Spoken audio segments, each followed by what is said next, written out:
Hey guys, hello and good morning to all. Welcome to coaching वाले YouTube channel. दोस्तों देखिए, जैसा कि आप लोगों से वादा किया गया था कि फाइनली पेपर एनालिसिस के लिए कोचिंग वाले की पूरी टीम आप लोगों के लिए बिल्कुल खड़ी है सामने के पेपर के साथ में। तो सबसे बड़ी बात यही है कि भाई अब जैसे ही आप लोग पेपर देकर आ चुके हो या फिर जिसका जानना चाहते हैं बहुत सारे लोग कि पेपर कैसा हुआ, किस तरीके से हुआ, आपको ये तो पता है कम से कम अभी कि अपना जो है कंप्यूटर इंस्ट्रक्टर का जो है बेसिक पेपर, जो पहला पेपर है, वो अभी रिसेंटली 12 बजे फिनिश हुआ है और उसी के पेपर एनालिसिस के साथ में कोचिंग वाले की पूरी टीम आप लोगों के सामने हाजिर है। तो एक बार क्या करना है, अपने दोस्तों को फटाफट से शेयर कर देना है ताकि आपको पता लग सके कि आखिर पेपर आया कैसा था। सेकंड पेपर अभी होना बाकी है, तो पहला पेपर का एनालिसिस हम लोग बस पेपर के साथ ही कर रहे हैं। मतलब जैसे पेपर कंप्लीट होता है वैसे ही हम लोगों ने एनालिसिस यहाँ पे स्टार्ट कर देना है। आगे पहले पूरी एक बार टीम के साथ बात कर लेते हैं, उसके बाद में आपका पेपर एनालिसिस पूरा 0 लेवल से स्टार्ट किया जाएगा। तो मैं आगे चलती हूँ असवाल सर के साथ। ये लीजिए। Thank you so much ma'am. और प्यारे विद्यार्थियों, फटाफट एक बार सेशन को शेयर कर दीजिएगा क्योंकि सबसे पहले और सबसे सटीक जो आंसर की है वो आपको इसी चैनल के माध्यम से मिलने वाली है। कोचिंग वाले एकमात्र प्लेटफॉर्म है जो राजस्थान में किसी प्रकार की वैकेंसी हो, चाहे ऑल ओवर, अगर मैं बात करूं सेंट्रल लेवल तक की भी अगर कोई वैकेंसी है जिसकी तैयारी हम लोग यहाँ पर करवा रहे हैं, तो सबसे पहले आपको यहाँ पर पेपर का सॉल्यूशन करने के लिए हम लोग तत्पर रहते हैं और ईमानदारी के साथ में आप लोगों के साथ जुड़े रहते हैं।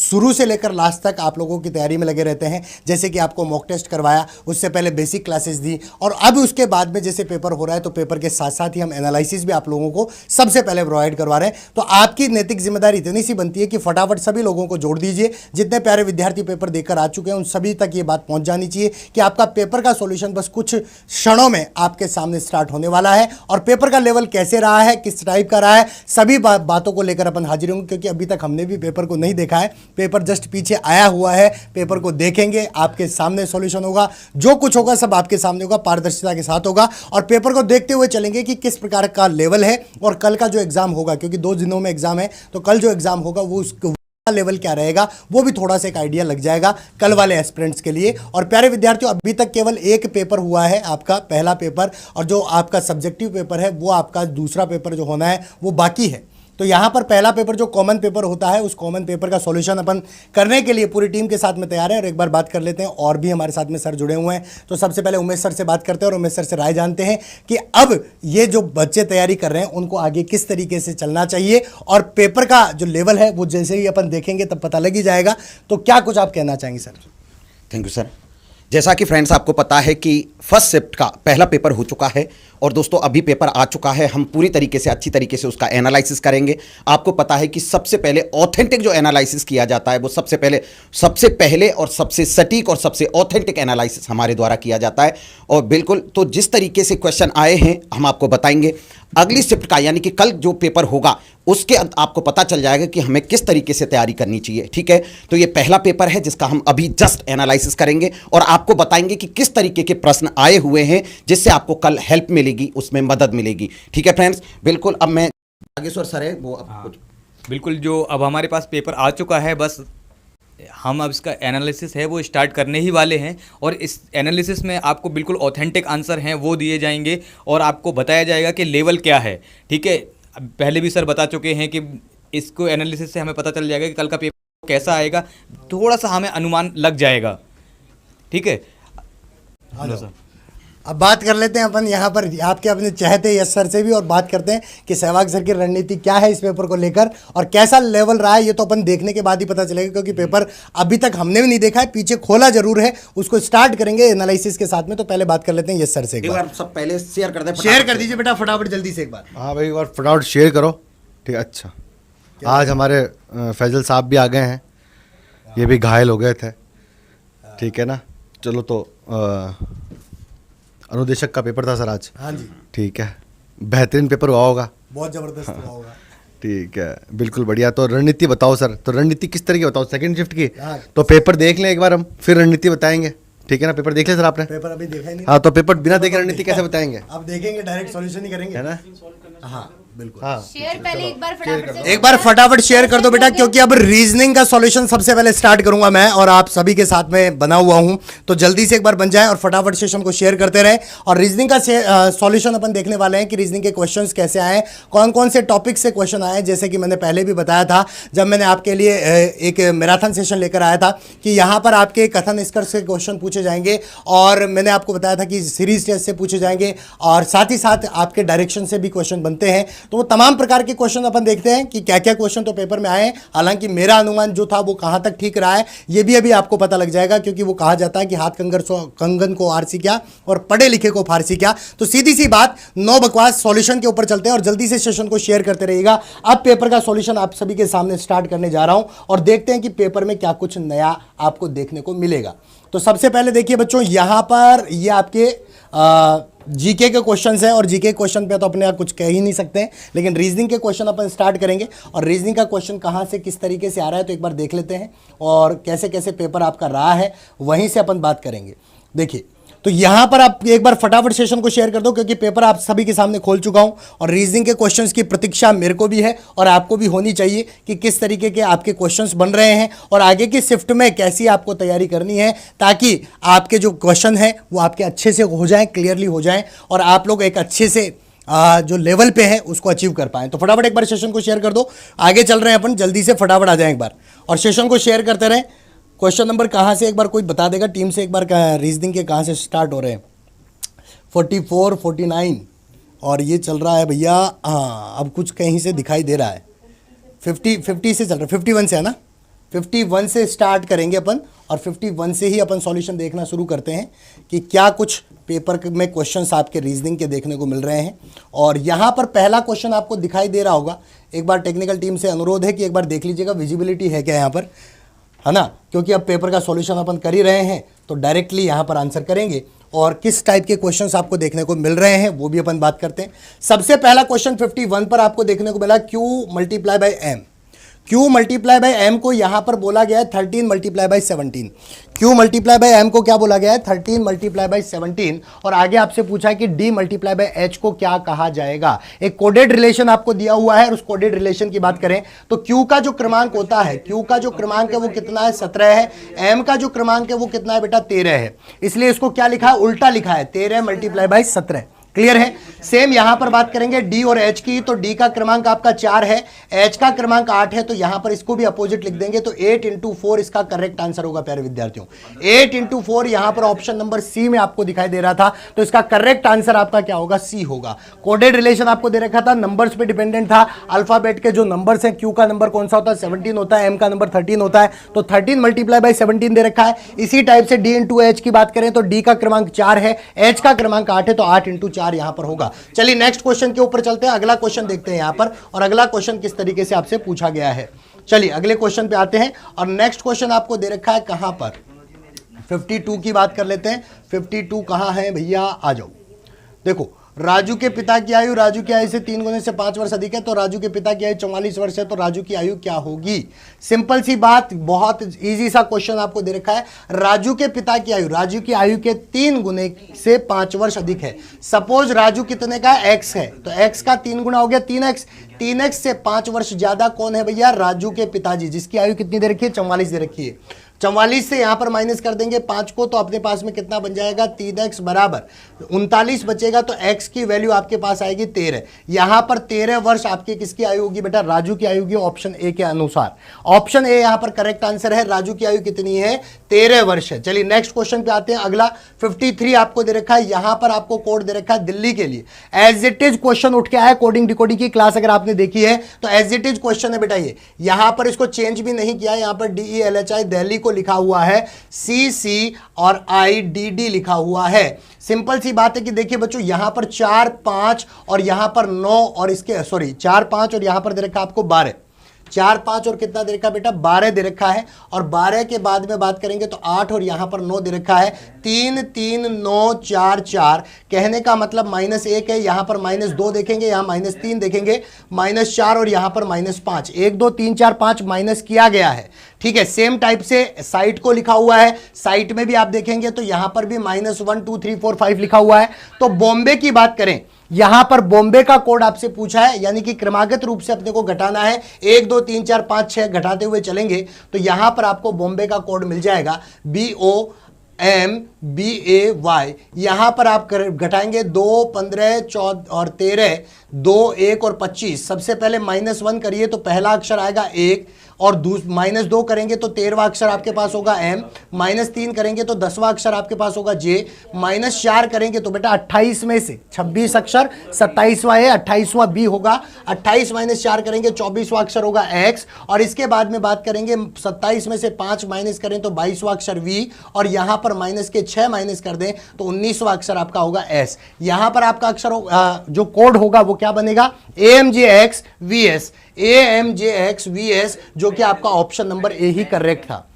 ऑप्शन नंबर ए ही आपका क्या है बेटा, करेक्ट है। बेटा बहुत सिंपल क्वेश्चन पूछे गए हैं, और कुछ क्वेश्चन तो जैसे कि ये क्वेश्चन तो हूबहू मेरे क्लासरूम से आपको देखने को मिला है, मैं आपको स्क्रीनशॉट के साथ में भी लगाऊंगा कि कौन सी क्लास में कैसे पढ़ाया था, और यही एज इट इज क्वेश्चन आपको यहां पर देखने को मिल गया है। कहने का मतलब चेंजेस भी नहीं आए क्वेश्चन में कि कहीं शब्द को चेंज कर दिया गया हो। ठीक है, तो चलिए आगे बढ़ते हैं अपन और इसके बाद के क्वेश्चन की सॉल्यूशन करते हैं। लेकिन आप लोग ईमानदारी से फटाफट सेशन को शेयर करते रहो बेटा, बार बार कह रहा हूं ईमानदारी से सेशन को शेयर करो, ज्यादा से ज्यादा संख्या को में लोगों को यहां पर जोड़िए, और फटाफट देखिए यहां पर दे रखा है कि आरती जो है वो मुस्कान से बड़ी है। आरती किससे बड़ी है बेटा, मुस्कान से बड़ी है। अगले क्वेश्चन पे आ गए हैं, आरती किससे बड़ी है, मुस्कान से। तो देखिए बेटा ये मुस्कान से बड़ी कौन है, आरती है। ठीक है, आरती बड़ी है मुस्कान से, क्लियर है। यहां पर दे रखा है गजेंद्र मुस्कान से बड़ा है, गजेंद्र भी किससे बड़ा है, मुस्कान से बड़ा कौन है, गजेंद्र है। ये मुस्कान है और मुस्कान से बड़ा कौन है, गजेंद्र है। और यहां पर बात किया जाए लेकिन आरती से छोटा है, किससे छोटा है, आरती से, यानी इससे बड़ी कौन है, आरती है, क्लियर है। तो यहां पर इस वाली लाइन को हटा देते हैं अपन। अब बात करते हैं अपन आगे, केशव राजेंद्र और मुस्कान दोनों से छोटा है। यहां पर केशव जो है वो राजेंद्र और मुस्कान दोनों छोटा है, और मुस्कान किससे बड़ी है, राजेंद्र से बड़ी है। राजस्थान बोल रहा हूं देखो, क्योंकि राजस्थान लेवल का एग्जाम है ना। तो मुस्कान किससे बड़ी है, राजेंद्र से, और राजेंद्र और मुस्कान दोनों से छोटा कौन है, केशव है। यहां पर पूछा गया कि राजेंद्र और गजेंद्र के बीच में कौन है, राजेंद्र और गजेंद्र के बीच में कौन है, तो आपका सही आंसर होगा बेटा मुस्कान यहां पर बीच में है। कौन है बीच में, मुस्कान यहां पर आंसर है। फटाफट आंसर कर दीजिए, एक बार समझ में आ रहा है, चीजों को क्लियर करते हुए चले, थम्स अप करते हुए चलेंगे। और आपका पेपर का सॉल्यूशन जैसा कि आप लोगों को सबसे पहले दावा करते हैं कि सबसे पहले सॉल्यूशन लेकर हम हाजिर होंगे, उसी प्रकार से इसी घड़ी में हाजिर हो चुके हैं। आपका प्रतिफल इतना सा है, सेशन को शेयर करते हुए चलो। चलिए सबसे पहले अपन रीजनिंग सॉल्व कर रहे हैं बेटा, जीके भी सॉल्व करवाएंगे। ठीक है, यहां पर दे रखा है 6 व्यक्ति एक व्रत में बैठे, ए बी की ओर उन्मुख है, बी ई के दाईं ओर है, और सी के बाईं ओर है, सी डी के बाईं ओर है, एफ ए के दाईं ओर है। अब डी एफ के साथ अपनी सीट का आदान प्रदान करता है और ई बी के साथ में करता है, तो डी के बाएं कौन बैठा होगा। बहुत इजी सा क्वेश्चन यहां पर आपको देखने को मिला, कहां से, सीटिंग अरेंजमेंट से। सबसे पहले देखते हैं यहां पर 6 लोगों की बात, 1 2 3 4 और यहां पर 5 और 6। सबसे पहले बायां दायां आपको डिसाइड करना होता है बेटा, ये आपका लेफ्ट है, ये आपका राइट है, ये राइट और ये लेफ्ट हो गया। अब देखिए यहां पर दे रखा है बी ई के दाईं ओर है, किसके दाईं ओर है, ई के राइट हैंड पे कौन है, बी है। और शब्द यूज होता है पहले वाले के लिए ही, बी जो है वो सी के बाएं हाथ पर है, तो सी के बाएं हाथ पर है, क्लियर है। यहां पर सी जो है वो डी के बाईं ओर है, सी किसके बाईं ओर है, डी के बाईं ओर कौन है, सी है। एफ जो है वो ए के दाईं ओर है, तो यहां पर ए और बी तो वैसे ही उन्मुख है, ए बी की ओर उन्मुख होने का मतलब आमने सामने है, ए बी की ओर उन्मुख है, और ए के दाईं ओर कौन है बेटा, एफ है। अब कह रहा है कि डी तो किसके साथ, एफ के साथ, डी तो किसके साथ जगह चेंज करेगा, एफ के साथ, यानी यहां पर तो आएगा एफ और यहां पर कौन पहुंच जाएगा, डी। इसी के साथ में ई किसके साथ चेंज करता है, बी के साथ में, यहां पर आएगा बी और यहां पर कौन आएगा, ई। आपस में चेंज कर लेते हैं। तो पूछा गया है कि डी के बाएं कौन बैठेगा, तो डी के लेफ्ट में कौन बैठेगा बेटा, ए बैठेगा। ऑप्शन नंबर ए ही आपका करेक्ट है। यहां पर डी के लेफ्ट में कौन बैठेगा बेटा, ए बैठेगा। चेंज करने के बाद कहा गया है डी एफ के साथ और बी ई के साथ में क्या करता है, आदान प्रदान करता है सीटों का। और चेंज करने के बाद में यहां पर पूछा गया था कि डी के बाएं कौन है, तो डी के बाएं आपका ए होगा। चलिए आगे बढ़ते हैं और क्वेश्चन नंबर नेक्स्ट अपना कौन सा चलेगा, क्वेश्चन नंबर 56 पे चलेंगे। तो 56 क्वेश्चन नंबर आपका क्या कह रहा है देखते हैं एक बार। 56 आपका बना है यहां पर मैथ्स से, और मैथ्स का क्वेश्चन को छोड़ देते हैं अपन क्योंकि अपने को आती नहीं है। आगे चलो यहां पर रीजनिंग की बात करते हैं। निम्नलिखित में से कौन सा अक्षर, प्यारे विद्यार्थियों बहुत अच्छा क्वेश्चन और वर्णमाला से क्वेश्चन पूछा गया है। अंग्रेजी वर्णमाला में बाएं से छठे अक्षर के दाएं, बाएं से छठे अक्षर के दाएं 14वां, बाएं से दाएं बेटा बताया था मैंने प्लस होगा, तो प्लस करेंगे 6 + 14 कौन सा होगा, 20वां अक्षर कहां से पूछा जाएगा। पहला शब्द क्या लिखा हुआ है, बाएं से, कहां से बेटा, बाएं से, और बाएं से 20वां अक्षर जो है वो कौन सा होता है, टी होता है, ये आप अच्छे से जानते हैं। तो इसका सही आंसर आपका कौन सा होगा, ऑप्शन नंबर डी आपका करेक्ट आंसर है, बाएं से 20वां अक्षर टी होता है। चलिए नेक्स्ट क्वेश्चन पे आते हैं, क्वेश्चन नंबर 58। और क्वेश्चन नंबर 58 की बात करें, औसत एवरेज की बात किया जा रहा है। यहां पर एक पेड़ सालाना 59 की बात हो गई। चलो आगे बढ़ते हैं और कौन सा क्वेश्चन आपको देखने को मिल रहा है। देखो क्वेश्चन नंबर 60 में ट्राइंगल्स को काउंट करने के लिए कहा गया है बेटा, ट्राइंगल्स को काउंट करने के लिए कहा गया। बहुत सिंपल सा मेथड मैंने आपको बताया था बेटा, सबसे पहले इस वाली आकृति को उठा लाओ, सबसे पहले इस आकृति को उठाओगे, मामला यहीं पर बैठ जाएगा। देखो बेटा यहां पर मैं अलग से करके बता रहा हूं इस वाली आकृति को, तो देखिए इस तरीके से यह आकृति आपको दी हुई है, और यहां पर मैंने आपको बताया था कि जब भी ऐसी आकृति आती है अंदर वाली भुजाओं को गिनना है, 1 2 3 4 5 6 7 8 और बीच वाली दीवार भी गिननी है, बीच वाली दीवार भी गिननी है। तो कितनी हो गए, 9 हो चुके हैं। तो 9 का ट्वाइस कर देंगे तो 9 दूनी 18, तो इसके अंदर ही बनेंगे, 9 दूना 18 तो इसी के अंदर बनेंगे केवल। ठीक है, याद करिए कैसे बताया था मैंने, तिरछी लाइनें और बीच वाली दीवार सभी को काउंट करेंगे, उसका दुगना कर दूंगे तो यहां पर त्रिभुजों की संख्या 18 तो ऐसे बन गई। इसके अलावा बात करें तो 19 20 21 और 22 4 त्रिभुज आपको एक्स्ट्रा में बाहर की तरफ मिल रहे हैं। अब इनकी वजह से कोई ट्रायंगल और बन रहा है क्या, अपन ये देखना चाहेंगे। इनकी वजह से यानी बाहर वालों को ऐड करने की वजह से कोई ट्रायंगल अगर एक्स्ट्रा बना है तो उसकी बात करेंगे। यहां पर कोई भी ट्रायंगल बाहर वालों की वजह से नहीं बन रहा है, क्योंकि देखिएगा ये आपका कौन सा बनता है, रेक्टेंगल शेप बन रहा है। इधर से भी रेक्टेंगल, बाहर वालों की वजह से कोई भी ट्रायंगल आपका नहीं बन रहा है। इसी वजह से यहां पर बात करेंगे तो टोटल जो ट्रायंगल है वो कितने बनेंगे, 22 बनेंगे। 22 इज द करेक्ट आंसर। ठीक है बच्चों, नेक्स्ट क्वेश्चन पे आते हैं। अगला क्वेश्चन देखते हैं। यहां पर ट्रायंगल काउंटिंग से आया था, बहुत अच्छा क्वेश्चन था, और मैंने आपको बोला भी था कि ट्रायंगल काउंटिंग का तो क्वेश्चन डेफिनेटली बनता है, हर प्रकार के एग्जाम में बनता है, यही नहीं सभी में बनता है। देखो एक आदमी की एक यात्रा की आधी दूरी 30 मील, ये आपका कहां से है, 20 मील कितना समय लगेगा, ये आपका मैथमेटिक्स है। 3:25 पर मिनट और घंटे की सुई के मध्य कितने अंश का कोण बनेगा, सिंपल सा क्वेश्चन। 11 गुणा मिनट, आपको सभी को पता है फॉर्मूला क्या था, 11 गुणा मिनट माइनस 60 गुणा बजे करेंगे अपन। 11 गुणा मिनट माइनस 60 गुणा बजे और बटे में 2, तो 11 गुणा मिनट करेंगे 25, 11 इंटू 25 माइनस 60 इंटू आर कितना है, आर है 3 बजकर, तो 3 बटे में अपन क्या कर देंगे, 2 कर देंगे। 11 5 55 बेटा, 11 दूना 22 और 5 कितने हो गए 27, 275 माइनस 180 बटे में 2, और 275 में से 180 माइनस करेंगे तो यहां पर आएगा 5, और यहां पर बात करेंगे तो 27 में से 18 गए तो 9, 95 का आधा की बात करें तो 2 चौके 8 और 2 7 14, 47.5 यानी 47.5 डिग्री का कोण आपका बनेगा, जो कि ऑप्शन नंबर ए में आपको दिखाई दे रहा है। फटाफट इसको 200 क्रॉस कर दीजिए बेटा, अगले क्वेश्चन में मूव कर रहा हूं। 200 प्लस कर दीजिए लाइव काउंट को फटाफट। तो यहां पर एंगल कितना बना है, 47.5। क्लियर है बच्चों, ऑप्शन आपका 47.5 होगा। अगले क्वेश्चन पे बात करते हैं और अगला क्वेश्चन देखते हैं कि किस तरीके से आपसे पूछा गया है। नेक्स्ट क्वेश्चन आपको दे रखा है यहां पर, देखिए बेटा यहां पर आपको क्वेश्चन बना हुआ है, और इस क्वेश्चन का आपको क्या बताना है, यहां पर खाली जगह पर यानी कि क्वेश्चन मार्क दे रखा है, इस क्वेश्चन मार्क पर क्या बनेगा। बेटा बहुत ही सिंपल सा क्वेश्चन आपसे पूछा गया, ईमानदारी की बात बताऊं तो ये बहुत इजी क्वेश्चन है। और कैसे क्वेश्चन है देखिए बेटा, यहां पर टेक्निकल टीम के महोदय भी बता चुके हैं कि ऑप्शन क्या होगा। 15 दूना 30 यहां बीच में लिखा हुआ है, 2 गुणा 7 14 बीच में लिखा हुआ है, 7 नामे 63 बीच में लिखा हुआ है, तो 15 नामे 135 आपका होता है 135, यहां पर खाली जगह पे आएगा। ऑप्शन नंबर सी आपका करेक्ट आंसर है। ऑप्शन नंबर सी आपका क्या है बच्चे, करेक्ट आंसर है। ठीक है, चलिए नेक्स्ट क्वेश्चन पे आते हैं और अगला क्वेश्चन देखते हैं। बहुत इजी सा क्वेश्चन बना है, कोई ऐसा डिफिकल्ट क्वेश्चन नहीं है कि लुप्त संख्याओं से डिफिकल्ट पूछना चाहिए, वैसे पूछना तो चाहिए था क्योंकि जिस लेवल का एग्जाम है वहां पर थोड़ा सा तो बनता था, लेकिन इजी सा क्वेश्चन दिया, कोई दिक्कत नहीं है। आगे चलते हैं क्वेश्चन नंबर 68 पे, और ये कह रहा है यदि एक वर्ष में 25 अक्टूबर को गुरुवार है तो उसी माह में सोमवार की संख्या कितनी होगी। सोमवार कितने होंगे? सिंपल सा क्वेश्चन बेटा, गुरुवार से सोमवार पे पहुंच जाओ केवल। 25 को गुरुवार, 26 को शुक्रवार, 27 को शनिवार और 28 को आपका कौन सा आएगा? रविवार। और 29 को क्या आएगा? सोमवार आएगा। बेटा आसपास वाला सोमवार पकड़ा करो। 29 को क्या है? सोमवार। अब सीधी सी बात है, सोमवार निकालना है तो 29 से 7-7 दिन पीछे आते रहो, सिंपल सी बात है। 29 से 7 दिन पीछे आओगे, 22 को सोमवार आएगा। 22 से 7 दिन पीछे आओगे, 15 को सोमवार। 7 दिन पीछे आओगे, 8 को सोमवार। फिर 7 दिन पीछे आओगे, 1 को सोमवार। भाई साहब सोमवार ही सोमवार कितने हो गए? देखो 1 2 3 4 और 5, टोटल सोमवार कितने बनेंगे? 5 सोमवार बनेंगे। ऑप्शन नंबर सी आपका करेक्ट आंसर है।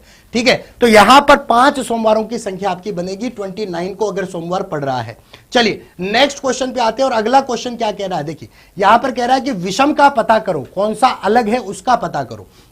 तो देखिए बच्चों यहां पर क्या दे रखा है? V24B, V का नंबर 22 होता है, B का नंबर 2 होता है। 22 और 2 को जोड़ दे तो 24 बीच में आ रहा है, यानी अगल बगल वाले के क्रमांकों को जोड़कर बीच में शिफ्ट कर दिया। आगे चलते हैं सर, G और M की बात करते हैं। तो G का क्रमांक 7 होता है, M का 13 होता है, 20 होना चाहिए था। चलो और कुछ रूल देखते हैं अपन। यहां पर D का क्रमांक 4 है, R का 18, 18 और 4 22 बीच में लपेट रखा है, कोई दिक्कत नहीं है। यहां पर बात करेंगे T का 20 है और P का 16 है, दोनों को जोड़ देंगे 36 बीच में लपेटा हुआ है। समझ में तो इतना ही आ चुका है कि भैया ऑप्शन बी ही गलत है, क्योंकि 7 और 13 का योग तो 20 होता है, 29 लिखा हुआ है, तो ये आपका क्या होगा? विषम होगा। चलिए नेक्स्ट क्वेश्चन पे आते हैं, अगला देखते हैं और अगले की बात करते हैं। P3C, देखो P3C R5F T8I V12L दे रखा है, तो अगला पद क्या होगा? तो सिंपल सी बेटा, मैंने जब भी आपको क्वेश्चन करवाया इस पे ध्यान दीजिएगा। देखो पहले अक्षर को पकड़ो, PRT और V। देखो बेटा P16, 16वां, 18वां, 20वां और 22वां, अब की बार 24वां, यानी X से शुरू होगा। सर ऑप्शन कहां से शुरू होगा? X से शुरू होगा। अब देखिए X वाले भी 2 हैं, तो आगे की बात करते हैं। नंबर 3, 3 और 2 5, 5 और 3 8, 8 और 4 12, 12 और 5 कितने हो गए? 17। यानी कि पहले 2 फिर 3 फिर 4 और फिर कितना? 5 जोड़ेगा, तो X और 17 वाला। अब X 17 वाले दोनों ही है, क्या बात है, यानी अगला भी निकालना पड़ेगा। आगे बात करते हैं यहां पर C, यानी कि नंबर 3रा अक्षर दे रखा है, F 6ठा दे रखा है, इसके बाद में I 9वां दे रखा है, और इसके बाद में अपन बात करें तो L आपको 12वां दे रखा है। अब 15वां अक्षर आएगा, O आएगा, यानी X17O। भैया 3 6 9 12 15, X17O is the correct answer. Option number D आपका करेक्ट आंसर था। ठीक है, क्लियर हो चुका है। 200 प्लस करवा दो भैया फटाफट जल्दी से। ठीक है, फटाफट जल्दी से 200 प्लस करवाओ इसको। चलिए नेक्स्ट क्वेश्चन पे बढ़ते हैं और अगला क्वेश्चन देखते हैं। अगला क्वेश्चन कैसे आया है? यहां पर एक टूर्नामेंट में 14 टीम, भाई साहब ये तो मैच खेल रही है ना, लीग मैच खेलती है। यदि प्रत्येक टीम हर दूसरी टीम के खिलाफ केवल एक बार खेलती है तो कितने मैच खेले जाएंगे? बहुत सिंपल सा क्वेश्चन बेटा, ये आपको पता है, मैंने वो करवाया था जो क्या बोलते हैं मिसलेनियस एक्सरसाइज करवाई थी, उसके माध्यम से देखें तो n गुणा n-1 और बटे में क्या करते? 2 करते बेटा। जब भी मैच खेला जाता है, एक दूसरे को आदान प्रदान किया जाता है कोई भी चीज, तो इसके लिए अपन फॉर्मूला लगाते हैं n गुणा n-1 बटे में 2। n का नंबर है 14, गुणा 14 में से 1 कम कर दो, 13 बटे 2, 2 से 7 कट गया, 13 7 कितना हो जाएगा बेटा? 13 7 91 होगा। 91 टाइम्स ये क्या खेलेंगे? मैच खेलेंगे। कितने टाइम? 91 बार मैच खेलेंगे। ये किसी पप्पू ने गलत आंसर कर दिया कि 78 होगा। n गुणा n-1 डिवाइडेड बाई 2 आपका करेक्ट आंसर है। 91 टाइम्स ये अपने मैच खेल सकते हैं। चलिए आगे की बात करते हैं। आगे क्या कह रहा है? ये एवरेज का क्वेश्चन दिखता है मेरे को, तो ऐसे लग रहा है, बाकी तो आप ही जानो। देखो एवरेज ही है क्या भाई साहब? ये तो एवरेज ही है।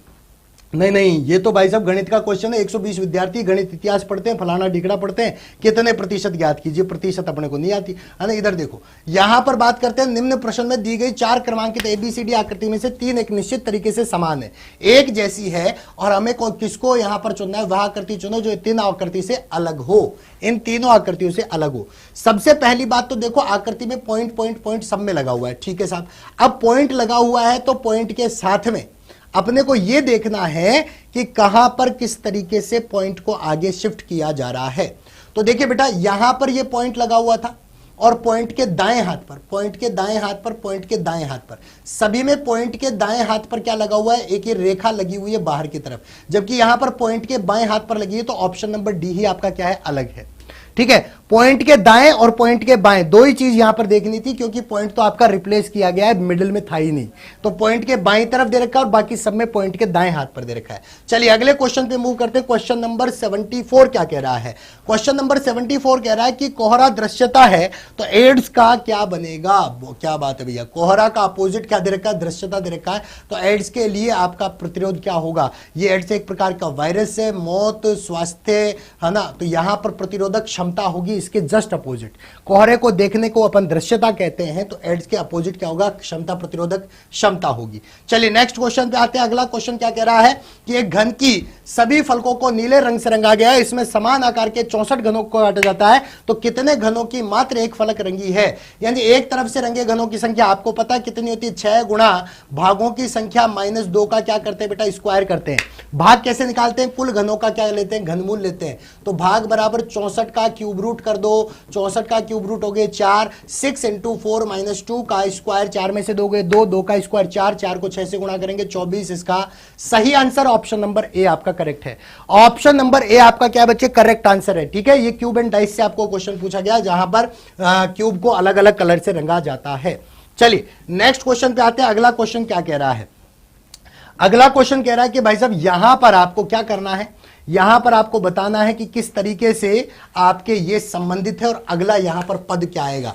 थोड़ा सा देखने में डिफिकल्ट लग रहा है, कोई दिक्कत नहीं है, देखते हैं कैसे बनेगा, बाकी तो अपन काम करेंगे ही। तो देखो बेटा यहां पर किस तरीके से बन सकता है। देखिए सबसे पहले अगर मैं बात करूं तो यहां पर 8, 5 से 22 को देखो बेटा, तो ये हो सकता है कि 5 चौके 20 और प्लस में 2 दे रखा हो। यहां पर बात करें तो 8 चौके 32 हो और इसके बाद में कितना दे रखा हो, 7 दे रखा हो। ऐसे तो हो ही नहीं सकता। 5 से 5 बार गुणा करो, देखो 5 गुणा 5 25, 25 - 3 कर देंगे तो 22 होगा। 8 5 40 और 40 - 1 कर देंगे तो 39 होगा। अब 13 5 65 कर दें तो 65 में से क्या घटाएं, 3 घटा दें, तो 65 में से 3 घटाते हैं तो फिर कितना बनता है आपके पास, 65 में से 3 घटाएंगे तो क्या बनेगा, 65 - 3। ठीक है, 65 - 3 62 बनना चाहिए, ऑप्शन में नहीं दे रखा है। और 8 और 5 13, 8 और 5 13 भी दे रखा है। फिर क्या किया जाए, कुछ तो होगा इसमें। 8 और 5 13 दे रखा है, 13 और 8 21 दे रखा है, और 22 और 13 को अगर अपन ऐड करते हैं तो यहां पर बनता है 22 और 3 25 10 35 बनता है। ठीक है, 8 5 13, 13 और 8 21 प्लस 1 कर दिया। ठीक है, एक बार देखते हैं। सबसे पहले 5 + 8 + 0 कराया है, फिर यहां पर 8 + 13 और प्लस 1 किया है, फिर 13 + 22 की बात करें तो ये 35 और प्लस 4 कर रहा है। ठीक है, फिर इसके बाद 22 + 39 और प्लस 9 करके देखें एक बार, तो 22 और 39 कितने हो गए, 9 और 2 11, 3 और 3 6, 61 + 9 करेंगे तो ये आपके पास आ रहा है कितना, 70 आ रहा है ना। 61 और 9 कितना आ रहा है, 70। 0 1 4 9, 22 और 39 की बात करें 61, क्या लगता है किस तरीके से बैठेगा। चलिए एक बार इसको बाद में और देख लेंगे, या फिर एक बार और देख लेते हैं कि किस तरीके से आपका क्वेश्चन बन रहा है। मेरे ख्याल से यहां पर 5 का स्क्वायर, 8 का स्क्वायर 64 और 8 4 32 है, तो आमने सामने वाला ही लॉजिक। लेकिन लॉजिक क्या है, 5 गुणा 4 20 + 2, ये बन गया 22। 8 से होगा 8 5 40 -1, ये हो गया 39। तो 13 गुणा 6 13 6 78, और यहां पर क्या आएगा, +2 -1। अब क्या आना चाहिए, 78 रहेगा, है ना, +0 या -0, 78 यहां पर बनेगा बेटा। कैसे बना है वापस से देख लो एक बार।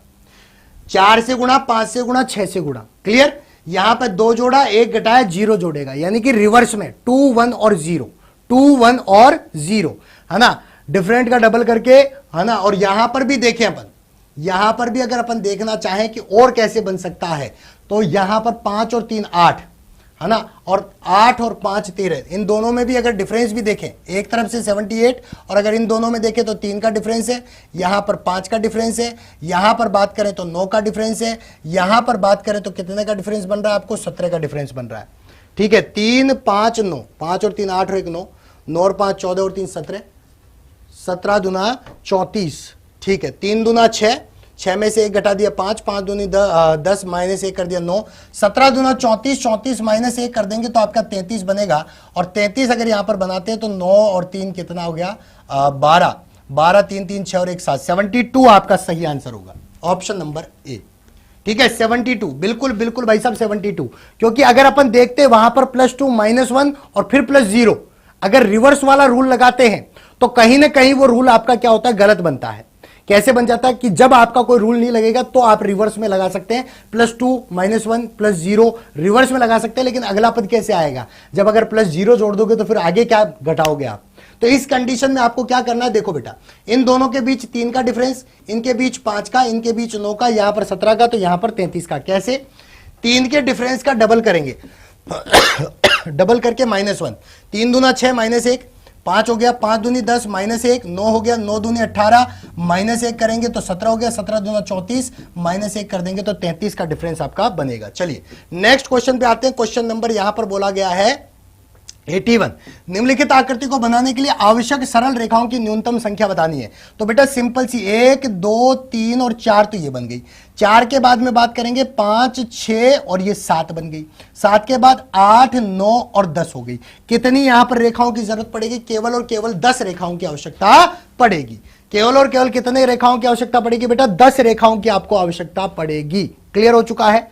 सिंपल सी वापस देख लीजिए एक बार कैसे कैसे रेखाएं बनाई है मैंने। 1 2 3 और 4, 5 6 7 8 9 और 10, केवल 10 रेखाओं की यहां पर आवश्यकता आपको पड़ने वाली है। चलिए नेक्स्ट क्वेश्चन पे आते हैं। यहां पर दे रखा है यदि अंग्रेजी वर्णमाला के द्वितीय अर्धांश को उलट दिया जाए, यानी दूसरे वाले अर्धांश को उलट दिया जाए। कौन से वाले को बेटा? यहां पर लिख देता हूं। दूसरा अर्धांश कौन सा होता है बेटा? यहां पर देखिए, दूसरा अर्धांश होता है NOPQRSTUVW XY और Z, यानी नंबर यहां से चलेगा 14 15 16 17 18 19 20 21 22 23 24 25 और 26। ये तो हो गया आपका कौन सा क्रमांक? बायां क्रमांक। और अगर दाएं की बात करेंगे तो दायां 1 2 3 4 5 6 7 8 9 10 11 12 13 ये होता है। अब यहां पर बोला गया है कौन सा अक्षर दाएं से 20वें अक्षर के दाएं चौथा। तो दाएं से दाएं की बात करें 20 - 4, दाएं से कौन सा अक्षर बोला जाएगा? 16वां अक्षर। दाएं से कौन सा बेटा? 16वां। अब ध्यान से सुनिए, दाएं से 16वां पूछा है, जबकि दाएं से 16वां तो यहां पर है ही नहीं। दाएं से 16वां, ध्यान रखिएगा बेटा, दाएं से 16वां, और दाएं से 16वां यहां पर नहीं है, तो बेटा वही होगा जो पहले हुआ करता था। और दाएं से 16वां कौन सा होता था? के होता था। चेंज दूसरे अर्धांश को किया है और पूछा पहले अर्धांश से है। चेंज दूसरे अर्धांश को किया गया और पूछा कहां से बेटा? पहले अर्धांश से पूछा गया है। अभी तक जिन लोगों ने चैनल को सब्सक्राइब नहीं किया, फटाफट चैनल को सब्सक्राइब करो, बेल आइकन प्रेस करो, क्योंकि सबसे पहले और सबसे सटीक आंसर की आपको इसी चैनल के माध्यम से मिलती है। सबसे बढ़िया रणनीति के साथ में अगर कोई चैनल आपके साथ में काम कर रहा है तो वो केवल कोचिंग वाले प्लेटफॉर्म है, आपका अपना परिवार है। तो प्यारे विद्यार्थियों, फटाफट सेशन को शेयर करते रहे। चलिए यहां पर अपन आ चुके थे, 81 तक आ चुके हैं, और बात कर लेते हैं। कोई और क्वेश्चन अपने पास में मिल रहा है तो 81 के बाद 82 की बात कर लें अपन। 82 कहाँ है? नहीं दिख रहा 82। अच्छा, इसमें आ गया क्या? चलो 82 की बात हो चुकी है। 83 84 ये आपके मैथ से हैं। अब बात करते हैं इधर 86 की। ठीक है, 86 आपका क्या से है? मैथ से। 85 86 आपका मैथ से है। ठीक है, और इसके बाद में आपको एक घनाभ के विभिन्न रंगों के 6 फलक, ये आया है आपका रीजनिंग का। रंगों की 6 फलक, लाल फलक काले के विपरीत है। ध्यान से सुनना बेटा, मैं एक यहां पर आपको डाइस बना के बता रहा हूं और इस डाइस पे ही आपसे पूछा गया है। लाल फलक किसके विपरीत है बेटा? काले के विपरीत है। अगर ऊपर की तरफ लाल कर दूंगा तो इसके नीचे की तरफ कौन सा कलर होगा? काला होगा। ठीक है बच्चे, अब ध्यान से सुनना आगे की बात। आगे की बात क्या कह रहा है? नीला फलक, ये जो नीला फलक है वो सफेद फलक के निकट है। नीला सफेद के निकट है।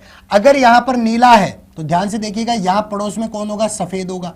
ठीक है, अब इसके बाद बोला गया भूरा फलक नीले फलक के निकट है। भूरा भी कहां है? नीले के पास में, तो यहां भूरा हो गया इसके बगल वाला। ठीक है, इसके बाद लाल फलक के नीचे की ओर है। लाल फलक कहां है? नीचे की ओर है, तो लाल को नीचे मानो, ऊपर मानो, बात एक ही है। अब कौन सा निम्नलिखित में से कौन भूरे फलक के विपरीत होगा? तो भूरे के अपोजिट, भूरा इधर है लेफ्ट वाले पे, तो राइट वाले पे क्या है? सफेद है, तो भूरे के अपोजिट कौन होगा? सफेद होगा। ये आपको डायग्राम बनाते हुए चलना है। ठीक है, चलिए आगे चलते हैं। अब इसके बाद नेक्स्ट क्वेश्चन पे मूव करते हैं। Question number 88। क्वेश्चन नंबर 88 आपको कह रहा है 5472। क्या दे रखा है? इधर आओ देखो, क्वेश्चन नंबर 88 क्या कह रहा है? 5 4 7 2 को 9 लिखा जाता है। ठीक है, 6 3 4 2 को 6 लिखा जाता है। यहां पर 7 5 8 4 को लिखा जाता है 6, तो 9 2 3 6 को क्या लिखा जाएगा? ठीक है, तो देखो 5 4 9, 7 और 2 9, 6 और 3 9, 4 और 2 6, ऐसे भी चल रहा है। ठीक है, लास्ट वालों को जोड़ रहा हूं, 8 और 4 12, सबको जोड़ लें एक बार। 5 4 9 9 9 18, 18/2 कर दिया तो 9 आ गया। 6 और 3 9, 9 और 4 13, 13 और 2 कितना हो गया यहाँ पर 15, 9 और 6 15, 15 से 6 कैसे आएगा, 15 से 6 माइनस का 9 कर दें तो 15 से 6 आ गया। 18 माइनस 9 कर दिया। 7 और 5 12, 12 और 8 20, 20 और 4 24, 24 माइनस भी यहाँ पर क्या करेंगे, 8 4 12, 12 और 12 24, 24 माइनस 9 करें, है ना, तो 24 माइनस 9 तो 6 नहीं आता है, ठीक है। 2 में तो माइनस 9 लग रहा है, तीसरे में 9, और क्या तरीका हो सकता है, 18, 18 का आधा 9 और यहाँ पर 15, और 15 में से कितना 6 लिखा गया है, 15 को क्या लिखा गया, 6 लिखा गया है। तो यहाँ पर क्या बन सकता है, 15 में अपन भाग दे दे किसका, 5 का, 5 तिये 15, 5 तिये 15 और 3 का डबल कर दें तो 6, है ना। और यहाँ पे 18 में किसका भाग देंगे, 2 का ही, ठीक है। और 24 में किसका भाग देंगे अपन, 24 में 4 का भाग दे तो 6 आ जाता है। कहीं न तो है। 9 और 2 11, 92 36, 54 72 और 63 42, 75 84 92 36 का क्या बनेगा, तो 9 और 2 11 और 3 14 और 6 20, 20 में अपन 5 का भाग दे तो क्या बनना चाहिए, 4, है ना। 5 4 9, 5 4 20, 7 2 14, ठीक है। चलिए आगे बात करेंगे अपन इसको एक बार वापस देख लेंगे जब तक नेक्स्ट क्वेश्चन पे आते हैं। अगले क्वेश्चन पे आते हैं, और अगला क्वेश्चन दे रखा है 89। एक क्वेश्चन आपका रखा है मैंने 88, वापस देख लेंगे इसको। ए का अर्थ माइनस, सी का अर्थ गुणा, डी का अर्थ भाग है, ई का अर्थ प्लस है। तो यहां पर इसका अर्थ आपको बताना है इसको सॉल्व करके। तो 14, सी को छोड़ो 3, ए को छोड़ दिया यहां पर 12 है, ई को छोड़ा अपन ने तो यहां पर 4 है, और इसके बाद डी को छोड़ा तो 2 होगा।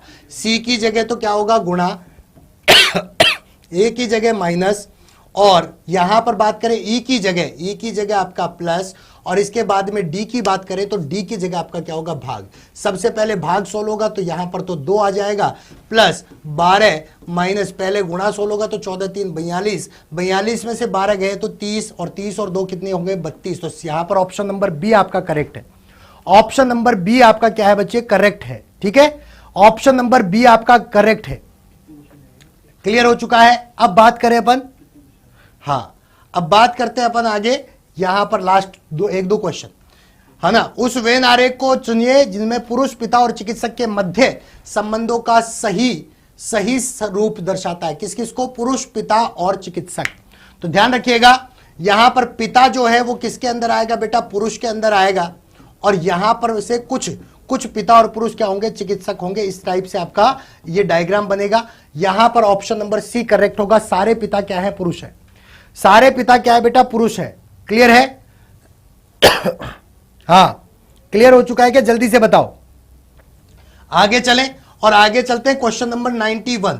क्वेश्चन नंबर 91 पे चलते हैं। एक सुबह उदय और विशाल एक चौराहे पर आमने सामने बात कर रहे थे। यदि विशाल की छाया उदय के ठीक बाईं ओर है, विशाल की छाया जो है वो उदय के ठीक बाईं ओर है। ध्यान से समझिएगा, विशाल और उदय दोनों आमने सामने हैं, ठीक है। यहां पर बात करें अपन तो इधर आपका कौन सा होगा, लेफ्ट होगा, इधर राइट, इधर इसका क्या होगा, लेफ्ट होगा।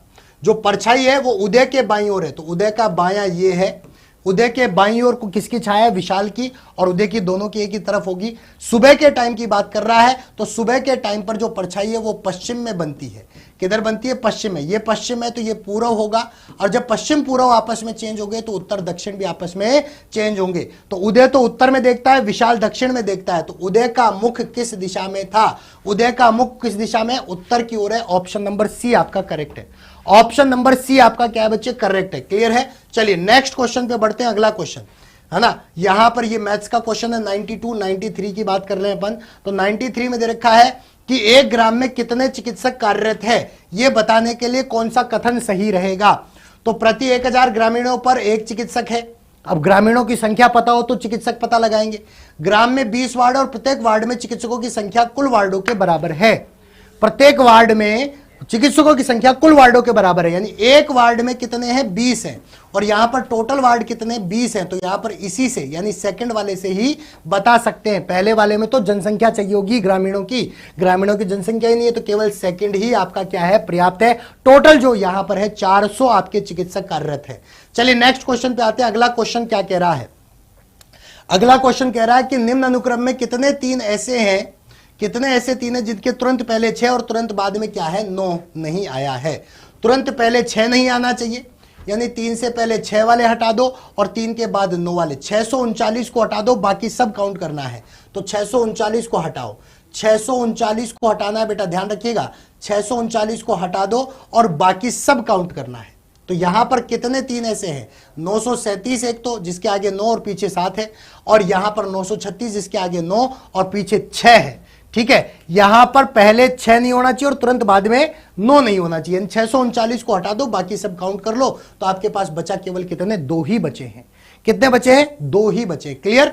95 पे बात करते हैं, क्वेश्चन नंबर 95। फॉरेन शब्द के अक्षरों में कितने अक्षर युग्म हैं जिनके मध्य अंग्रेजी वर्णमाला के बीच उतने ही हैं? तो सिंपल सी बात बेटा, मैंने आपको बताया था, इस चीज के लिए आपको किसकी आवश्यकता पड़ेगी? इसके क्रमांकों की आवश्यकता पड़ेगी।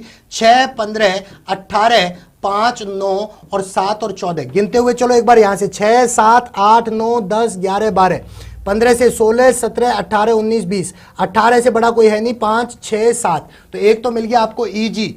इसके बाद 8, 9 से 10, 11, 7 से 8। अब पीछे से आओगे तो 14 से गिनोगे। 15, 16, 17, 18, 15, 16, 17, 18 यानी कि एनआर मिल गया। इसके बाद 19, 20 तो कोई है नहीं। 7 से आओ, 8, 9, 10, 11, 12, फिर 9 से आओगे 10, 11, 12, 13, 5 से 6, 7, 8, 18 से 19, 20, 15 से 16, यानी केवल और केवल 2 ही अक्षर युग्म आपके मिले हैं जिनके मध्य उतने ही अक्षर है जितने की वर्णमाला में है।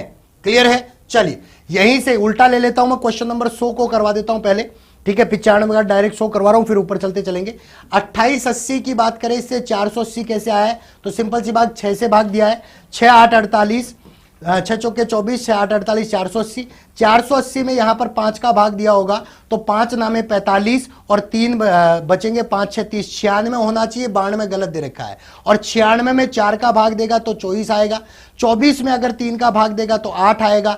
8 में अगर 2 का भाग देगा तो 4 आएगा, और 4 में अगर 1 का भाग देगा तो 4 आएगा। बाकी सब कुछ सही है, केवल 92 ही आपका गलत है। तो यहां पर ऑप्शन नंबर बी आपका गलत होगा, बाकी सब सही होगा। क्लियर है, यानी भाग देता हुआ चल रहा है 6, 5, 4, 3 का। क्लियर हो चुका है। नेक्स्ट क्वेश्चन पे आते हैं। क्वेश्चन नंबर यहां पर 99। व्यवस्थित करने पर, लेस बेल ला को यहां पर व्यवस्थित करने पर किसी खेल का नाम बनता है। ठीक है, तो किसी खेल का नाम बनता है, तो यहां पर भैया बेसबॉल का बन रहा है भैया। तो अंतिम और पहला अक्षर, अंतिम और पहला अक्षर बेसबॉल बन रहा है। बेसबॉल का पहला और अंतिम अक्षर बी और एल होगा। ठीक है, यहां पर आपका करेक्ट आंसर बी और एल। 98 पे चलते हैं। एक दिन में घड़ी की सुइयां कितनी बार सीधी होती है? अरे कितनी बार सीधी होती है? तो सीधी होने का मतलब 180 डिग्री से है। कितनी बार सीधी होती है? तो सिंपल सी बात है कि एक दिन में 22 बार तो ऐसे सीधी होंगी, दोनों की दोनों सुइयां 22 बार क्या होती है? विपरीत दिशा में होती है, 180 डिग्री के कोण पर बनती है। और साथ ही साथ अगर मैं बात करूं कि ऊपर नीचे वाला यानी अति व्यापन जो होता है वो भी कितनी बार होता है बेटा? 22 बार होता है। ध्यान रखिएगा, अति व्यापन दोनों एक दूसरे के ऊपर नीचे, वो भी सीधी ही रेखा कहलाएगी। ठीक है, एक दूसरे के विपरीत भी आपकी क्या बनेगी? सीधी रेखा बनेगी। तो 22 और 22 टोटल कितनी बार बनेगी बेटा? 44 बार सीधी होती है दोनों की दोनों सुइयां। ठीक है, चलिए आगे चलते हैं नेक्स्ट क्वेश्चन पे। और अगले क्वेश्चन की बात करें 97। समूह में फोटो सत्र के लिए 630 बच्चों के एक समूह में पंक्ति व्यवस्थित किया जाता है। प्रत्येक पंक्ति में उसके सामने की पंक्ति में 3 कम बच्चे। गणित वाले गुरुजी पढ़ा देंगे। ठीक है, 4 अंकों की बड़ी से बड़ी संख्या।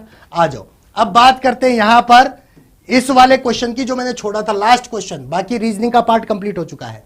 यहां पर देखेंगे तो 5 + 4 + 7 + 2 सबका टोटल कर दे 18, और 18 में 1 + 8 कर दे तो 9 बन चुका है। 6 + 3 + 4 + 2, 6 और 3 9 और 4 13, 13 और 2 15, 15 का 1 और 5 कर देंगे तो 6 बन जाएगा। 7 + 5 12 + 8 20 + 4 करेंगे तो यहां पर 7 5 12, 12 और 8 20, 20 और 4 कितना हो गया? 24, 24 का 2 और 4 प्लस कर देंगे तो 6 बन जाएगा। 9 + 2 11, 11 और 3 14, 14 और 6 20, और 20 का 2 + 0 करेंगे तो आपका 2 बनेगा। ठीक है, यहां पर ऑप्शन नंबर बी आपका करेक्ट बनेगा। ठीक है, क्वेश्चन को थोड़ा सा टाइम देते हैं तो सबकॉन्शियस माइंड से आपका आंसर आना शुरू हो जाता है।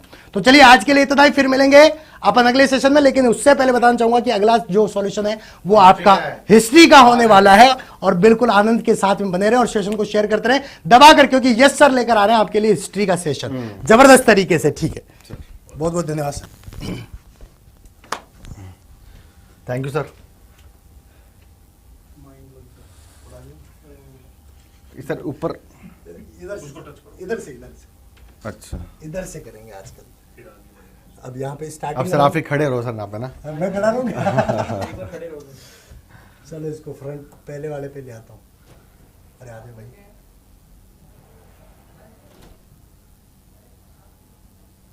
पेज नंबर 1 पे है ना। हाँ यहाँ से क्वेश्चन नंबर, हाँ देखते चलो कौन से अभी है। Question number 3 sir. Question number 3, ये लो sir. Question number 3, Maharana Pratap. Maharana Pratap ने अपनी नवीन राजधानी चावड़ में कब स्थापित की? इस प्रश्न का उत्तर देंगे, हाँ इस प्रश्न का उत्तर क्या होगा? 1585 के अंदर महाराणा प्रताप ने चावंड के अंदर राजधानी को स्थापित किया था। एक बार सेशन को बढ़िया से शेयर कर दें। अगर अगली बात करें तो यहाँ से हटाओ, फिर इसको लो। तो फिर किसी यहाँ पे लिखो। पीडीएफ सिंपल में डाल सकते हैं इसको? नहीं, अभी तो इसी में चल रही है। कौन से बेचारे? क्वेश्चन नंबर 4 5 पे? 5 पे सर। हाँ 5 पे आ गए। हाँ बिल्कुल। राजस्थान में किन जिलों, नहीं 5 पे सर, नीचे है, ये है क्वेश्चन नंबर तो लगा देते हैं। हाँ 5 ये ला ले। 8 सर, 8 है। Question number 7, question number 8। हाँ सर। निम्नलिखित में कौन सा युग्म मुद्राएं व रियासत सुमेलित नहीं है? गजशाही जोधपुर, जाड़शाही जयपुर, अखेशाही अजमेर और विजयशाही बीकानेर। बताएं भाई कौन सा है? तो यहां पर जो है गजशाही जोधपुर जो है वो बिल्कुल करेक्ट है, गजशाही जोधपुर। अब आ गए हैं सर जीके के। हाँ भाई, राजस्थान जीके। गजशाही जोधपुर, जाड़शाही जयपुर, अखेशाही जैसलमेर, ये तीनों सही हैं। विजयशाही जो है ये बीकानेर का नहीं है, मारवाड़ का है। विजयशाही जो है ये बीकानेर का नहीं है। विजयशाही कहां का है? मारवाड़ का है, मारवाड़ का। विजयशाही मारवाड़ का है, ठीक है। बाकी ये तीनों सुमेलित है, तो डी आपका करेक्ट आंसर होगा। क्लियर? चलिए अगला प्रश्न, अगला प्रश्न ये देखो, मारवाड़ का बुला बिसरा नायक किसे कहा जाता है? अरे ये पेपर किसका है रे? मारवाड़ का बुला बिसरा शासक किसे कहा जाता है? मारवाड़ का बुला बिसरा शासक सूर सिंह, राव चंद्रसेन, महाराजा अजीत सिंह और राव गंगदेव। मारवाड़ का बुला बिसरा शासक है राव चंद्रसेन, जबकि सूर सिंह तो मारवाड़ का वो शासक है या राजस्थान का वो शासक है जिसे मुगलों द्वारा सर्वप्रथम सवाई की उपाधि दी गई। मुगलों द्वारा सर्वप्रथम जो सवाई की उपाधि दी गई वो किसको दी गई थी? मारवाड़ के शासक राव सूर सिंह को। सूर सिंह सवाई, गज सिंह दलथंबन, जसवंत सिंह महाराजा, ये तीनों शासकों की उपाधियां थी। बट यहां पर राव चंद्रसेन जो है इसे मारवाड़ का बुला बिसरा शासक कहा जाता है। इसे पंडित विश्वेश्वर नाथ रेऊ ने महाराणा प्रताप का अग्रगामी भी कहा है। मारवाड़ का बुला बिसरा शासक क्यों कहा जाता है भाई? क्योंकि अपने पुरखों की संपत्ति बेचकर मुगलों से संघर्ष किया, लड़ूंगा चाहे कैसे ही लड़ो। तो राव चंद्रसेन मारवाड़ के बुल्ले बिसरे शासक हैं। अगला प्रश्न देखो, अगला प्रश्न राजस्थान आर्ट एंड कल्चर के प्रश्न में चलता हूं। हिस्ट्री और आर्ट एंड कल्चर का कौन सा नेक्स्ट? देखो नेक्स्ट प्रश्न की ओर चलते हैं। किस विद्वान ने अपनी पुस्तक राजपूताना पेंटिंग में, यह प्रश्न आजकल बड़ा ट्रेंडिंग में भाई, हर एग्जाम में आ रहा है, वीडियो में भी ये 2 बार रिपीट हुआ, बाकी सब एग्जाम में भी आ रहा है। किस विद्वान ने अपनी पुस्तक राजपूत पेंटिंग में राजस्थानी चित्र शैलियों का वैज्ञानिक विभाजन किया? राजस्थानी चित्र शैलियों का वैज्ञानिक विभाजन करने वाला व्यक्ति कौन था? वह है डॉक्टर आनंद कुमार स्वामी। एरिक डिक्सन नहीं है, एरिक डिक्सन नहीं है, डॉक्टर आनंद कुमार स्वामी। डॉक्टर आनंद कुमार स्वामी ने एक पुस्तक लिखी थी राजपूताना पेंटिंग या राजपूत पेंटिंग 1916 में। इसमें राजस्थानी चित्र शैलियों का इन्होंने 4 भागों में विभाजन किया, 4 भागों में बांटा। मेवाड़ स्कूल, मारवाड़ स्कूल, आड़ोती, आड़ोती और ढूंढाड़।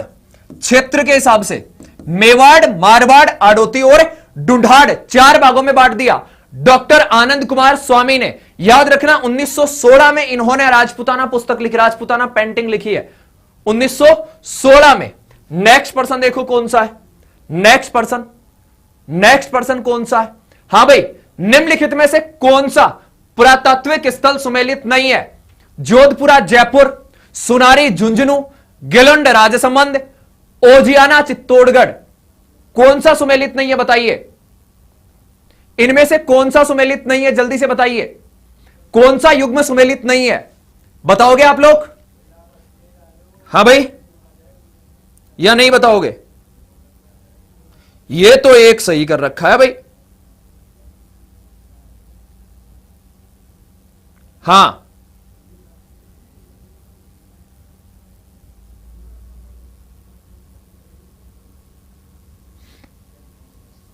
बता रहे हो?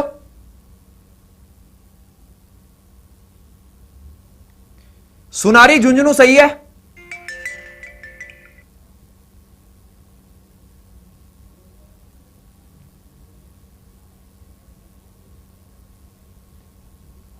कौन सा गलत है इसमें? ओजियाना, वेरी गुड, ओजियाना, वेल डन। सी इसका राइट आंसर होगा। अगला, यह अच्छा प्रश्न है भाई, यह बताना, यह अच्छा प्रश्न है। 17वीं शताब्दी में सिसोदिया राठौड़ गठबंधन में मेवाड़ के शासक कौन थे? सिसोदिया राठौड़ गठबंधन दुर्गादास राठौड़ की नीति है, ये दुर्गादास राठौड़ की नीति है, बताइए। सिसोदिया राठौड़ गठबंधन के समय मेवाड़ के शासक कौन थे? जल्दी से बताओ भैया, सिसोदिया राठौड़ गठबंधन के समय मेवाड़ के शासक कौन थे? कौन थे भाई? सिसोदिया राठौड़ गठबंधन के समय मेवाड़ के शासक हैं? कौन थे? दुर्गादास राठौड़ ने शुरू किया था। दुर्गादास राठौड़, जिनको मारवाड़ का अणबिंद्या मोती, राठौड़ों का यूलिसेस कहा जाता है, जिन्होंने 30 वर्षीय मुगल और मारवाड़ संघर्ष का नेतृत्व किया था, कौन होंगे? यह तो गलत है भाई, यह तो गलत है। इसमें सी नहीं है, बी है, राज सिंह। ठीक है, वेरी गुड, राज सिंह वालों का सही है। अगला प्रश्न देखो कौन सा है। अगला प्रश्न, मानव शरीर में हार्मोन, हार्मोन अपने में ही नहीं है भैया। लाल व पीली मृदा, प्रधानमंत्री आवास योजना, ये करंट का मुद्दा। हां, ये वापस वही रिपीट हो रहे हैं क्या विजय शाही? ठीक है, नेक्स्ट मैं ढूंढता हूं और कौन सा है। राजपुताना पेंटिंग वही आ गया, वही आ गया। चित्तौड़, बेटी बचाओ, ये लो। रामसनेही संप्रदाय की रेण शाखा के प्रवर्तक बताओ। रामसनेही संप्रदाय की रेण शाखा के प्रवर्तक बताओ।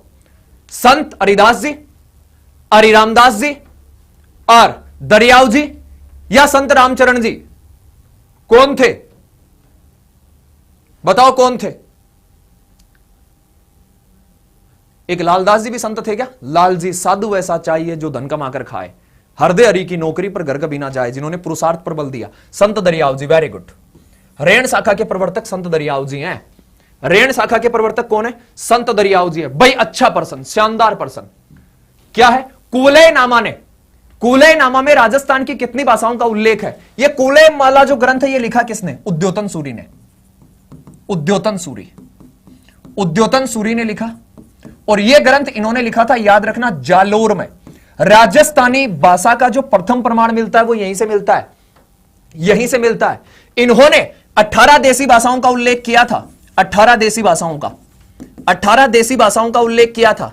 और उनमें से एक इन्होंने कहा था मरु भाषा। मरु भाषा। यदि आपसे पूछ लिया जाए कुवलय माला ग्रंथ में राजस्थानी भाषा के लिए किस शब्द का प्रयोग था, तो वह है आपकी मरु भाषा। मरु भाषा सबसे प्राचीन ग्रंथ है ये, जिसमें राजस्थानी भाषा के स्रोत मिलते हैं। इन्होंने मरु भाषा शब्द का प्रयोग किया कि मारवाड़ के प्रदेश में प्रचलित भाषा मरु भाषा। राजस्थान में जो सबसे बड़े क्षेत्र में बोले जाने वाली बोली है वो मारवाड़ी है, और राजस्थानी का जो उदय माना जाता है वो मारवाड़ी से माना जाता है। तो इन्होंने सबसे पहले, उद्योतन सूरी ने अपने ग्रंथ कूलय माला में, यह जालोर में लिखा था, इन्होंने 18 देसी भाषाओं का उल्लेख किया, और उन 18 में से एक है आपकी मरु भाषा। तो यहां पर 18 क्या पूछा है? कूलय माला ने राजस्थान की कितनी भाषाओं का उल्लेख है? 18 का उल्लेख है भाई साहब। चलिए अगला प्रश्न देखते हैं क्या है। अगला प्रश्न, मानव शरीर। हां, बतुल बेगम का संबंध राजस्थान के किस गायन परंपरा से है? बताओ भैया, बतुल बेगम का संबंध राजस्थान के किस गायन परंपरा से है? बताओ। बतुल बेगम, बतुल बेगम का संबंध राजस्थान के किस गायन परंपरा से है?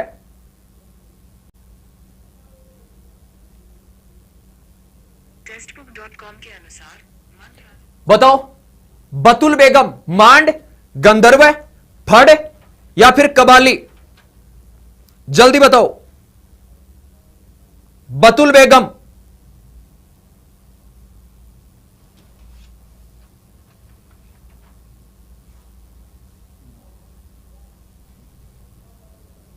जल्दी बताओ। इनको रामनाथ कोविंद ने सम्मानित भी किया था अभी थोड़े समय पहले। बतुल बेगम कबाली नहीं है भैया, बतुल बेगम मांड गायकी से संबंधित है, मांड से संबंधित है। ये देखो एक कि थोड़ा सा प्रश्न घुमा के दिया है, ये दामनी नहीं पूछा, दामना पूछा है ना, दामनी सांकली हांकली वो नहीं पूछा, ये दामना आभूषण स्त्रियों द्वारा शरीर के किस भाग में पहना जाता है? नाक, पैर, कान और अंगुली। आभूषण के ब्रो कट्ठे कट्ठे पैर जाए आजकल,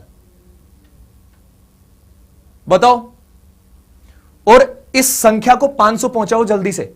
अरे बेटी के बापू बेशर्मो, 402 बैठे हैं, लाइक 156 हुए है, जल्दी करो। अंगुली, वेरी गुड बाई वाह। यो पेपर देने वालों तो ना भाई साहब एकदम गोबू हो, मन लागे एक दिन ही कौन पढ़ के गयो है ना, ते ठीक ठाक हो, प्रश्नियां तो सही बता रहे हो, वो एक दिन भी कौन पढ़ के गयो बेटी को बाप, एक दिन भी कौन पढ़ के गयो। हां चलो, हाथ की अंगुली, अंगुली दिया या हाथ दिया नहीं ना, हाथ की अंगुली, अंगुली नहीं देकर सिर्फ हाथ देता तो भी अपन कर देते, तो भी अपन कर देते, अंगुली नहीं देता पर यहां हाथ की अंगुली दे दी, ठीक है। वाह, आओ। स्वर्गीय हिसामुद्दीन किस हस्तशिल्प के सिद्धस्त कलाकार थे? देखो यहां पर कंफ्यूज कर दिया भाई, इसका अगला नाम नहीं दिया, अगला नाम नहीं दिया, हिसामुद्दीन साहब का आगे का नाम नहीं दिया, उस्ता नाम नहीं लगाया, वरना सीधा सीधा ही कर देता कोई करने वाला, उस्ता नाम नहीं लगाया, वरना सामान्यतः पूरा नाम दिया जाता, पर यह सर्वज्ञ लगा दिया पहले, भाई दुनिया में नहीं रहे। तो यह क्या है? उस्ता कला के हैं, ये उस्ता कला के। बीकानेर जो चित्रशैली है, बीकानेर चित्रशैली, बीकानेर चित्रशैली का विकास राय सिंह के समय हुआ। बीकानेर चित्रशैली पर, बीकानेर चित्रशैली पर दो चित्रशैलियों के प्रभाव पड़े, एक तो मेवाड़ का पड़ा और एक जो दूसरा प्रभाव पड़ा वो मुगल चित्रशैली का पड़ा। अब जो मेवाड़ चित्रशैली थी, वहां से आने वाले जो कलाकार थे, उनके द्वारा निर्मित जो कला थी वो तो कहलाई मथेन कला, मथेन कला। और जो आपके मुगल दरबार से जो चित्रकार आए थे, उनके द्वारा निर्मित जो कला कहलाई, वो कहलाई आपकी उस्ता कला। जूम कर रहा हूं भाई, वो कहलाई उस्ता कला। उस्ता कला में होता क्या है? ऊंट की खाल पर चित्र बनाया जाता है। आपा गांव में कौन देखा गया ऊंट पर जो चित्र बनाया हुए, वह उस्ता कला है और बीकानेर चित्रशैली की देन है वो। तो ये इसामुद्दीन साहब जो हैं, ये उस्ता कला के चित्रकार हैं, ठीक है भाई। चलो अगला, अगला प्रश्न नेक्स्ट, आर्ट एंड कल्चर का। सर्वोत्तम विलास, गज विलास, जवाहर विलास किस दुर्ग में स्थित है? सोनारगढ़, जालोर, बाला किला अलवर या मेहरानगढ़ दुर्ग? गढ़ बनियो मेहरान, कौन सा है? जल्दी बताओ भाई, संख्या कम नहीं करनी, संख्या बढ़ानी है, जल्दी बताओ, जल्दी से बताओ कौन सा दुर्ग है? सर्वोत्तम विलास, गज विलास और जवाहर विलास।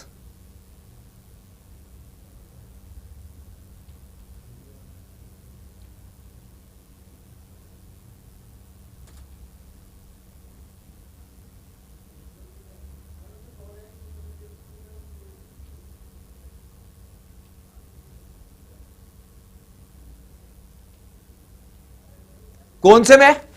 वेरी गुड, सोनारगढ़ है ना।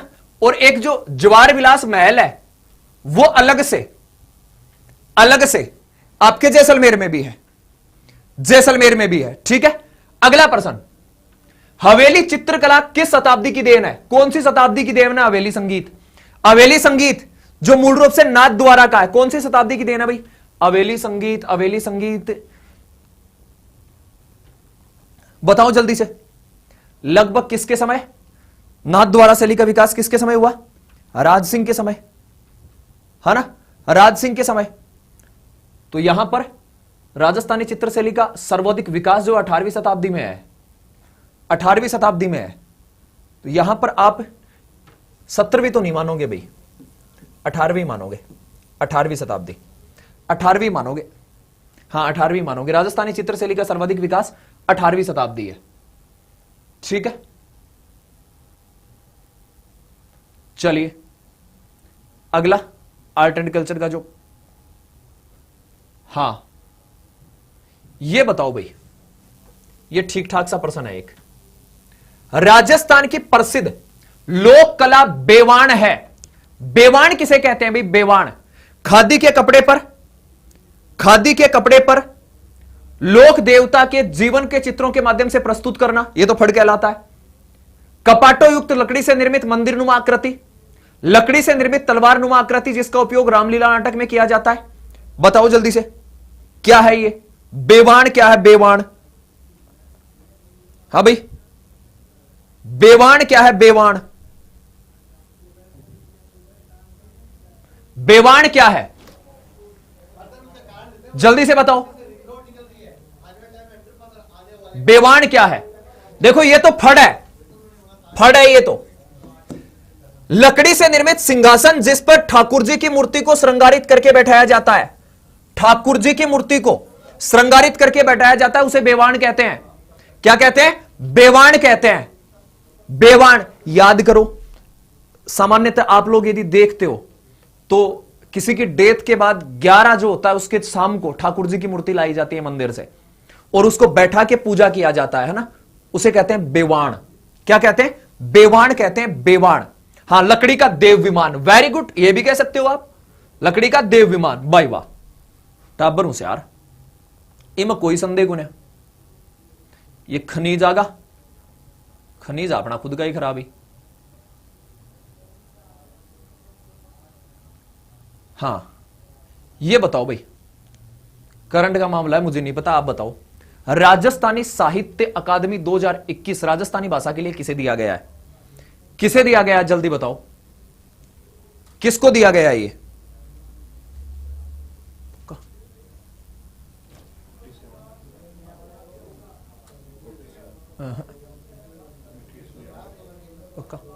हाँ भाई बताओ, किसको दिया गया है? राजस्थानी अकादमी साहित्य अकादमी पुरस्कार 2021, साहित्य अकादमी पुरस्कार 2021 राजस्थानी भाषा के लिए किसे दिया गया है? B, Mithesh Nirmohi, very good. दिख नहीं रहा, खूब जूम कर रहा हूं मैं तो क्यों नहीं दिख रहा? क्यों नहीं दिख रहा? बागड़ा नांगल आ गई। पुस्तक और लेखक बताओ, पुस्तक और लेखक। रघुनाथ रूपक, असुमेलित बताना है आपको। रघुनाथ रूपक, देश दर्पण, किरतार बावणी, जल्दी बताओ भैया। और सूरज प्रकाश।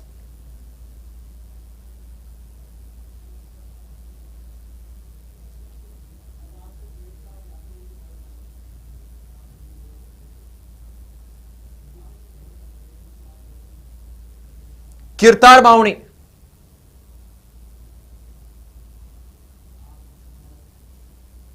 जल्दी बताओ।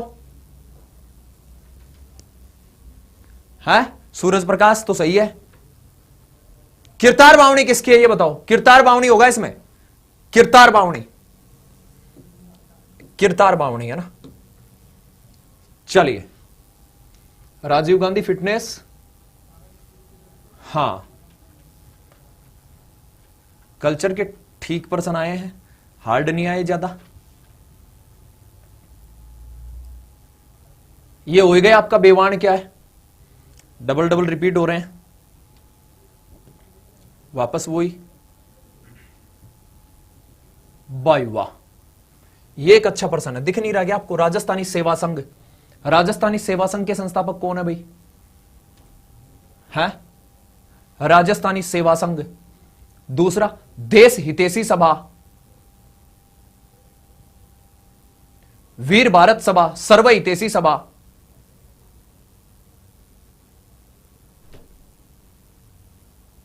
बताओ,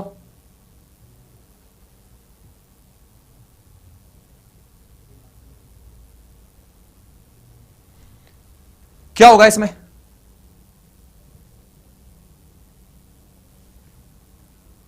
जूम बराबर जूम सर, अभी खूब जूम कर दिया मैंने तो, खूब जूम कर दिया। हाँ भाई, खूब जूम कर दिया।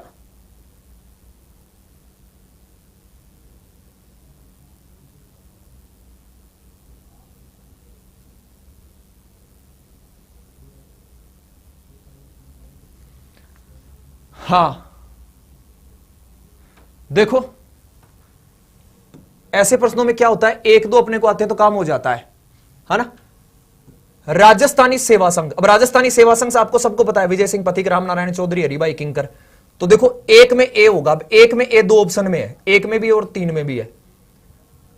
फिर ये जो देश हितैषी सभा, देश हितैषी सभा महाराजा सज्जन सिंह है, ठीक है। वीर भारत सभा, वीर भारत सभा, वीर भारत जो सभा वो केसरी सिंह बारठ है।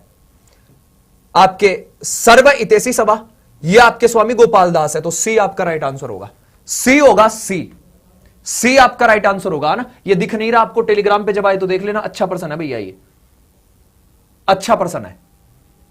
ये मैथ्स आ गई, रीजनिंग आ गई, होए होए, बाईं ओर उत्तर चलो और दाईं ओर दक्षिण चलो। अब मुझे लगता है मैथ रीजनिंग ही है ना। अब से मैथ रीजनिंग ही है। लास्ट तक अपने कोई पर्सन है क्या?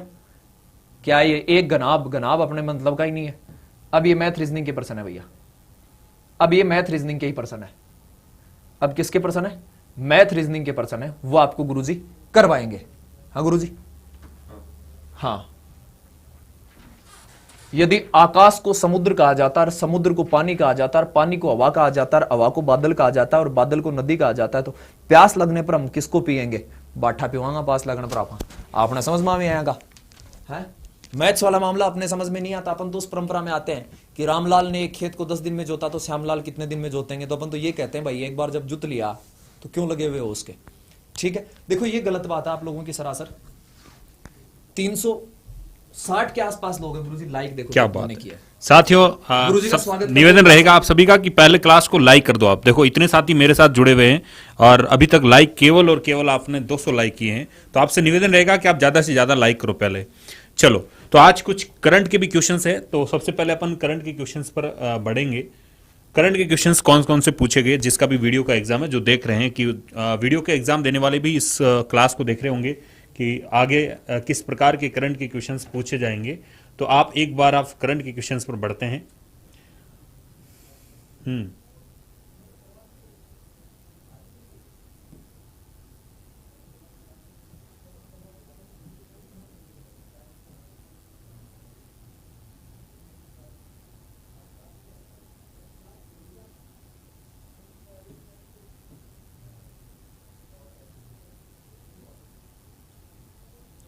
चलिएगा,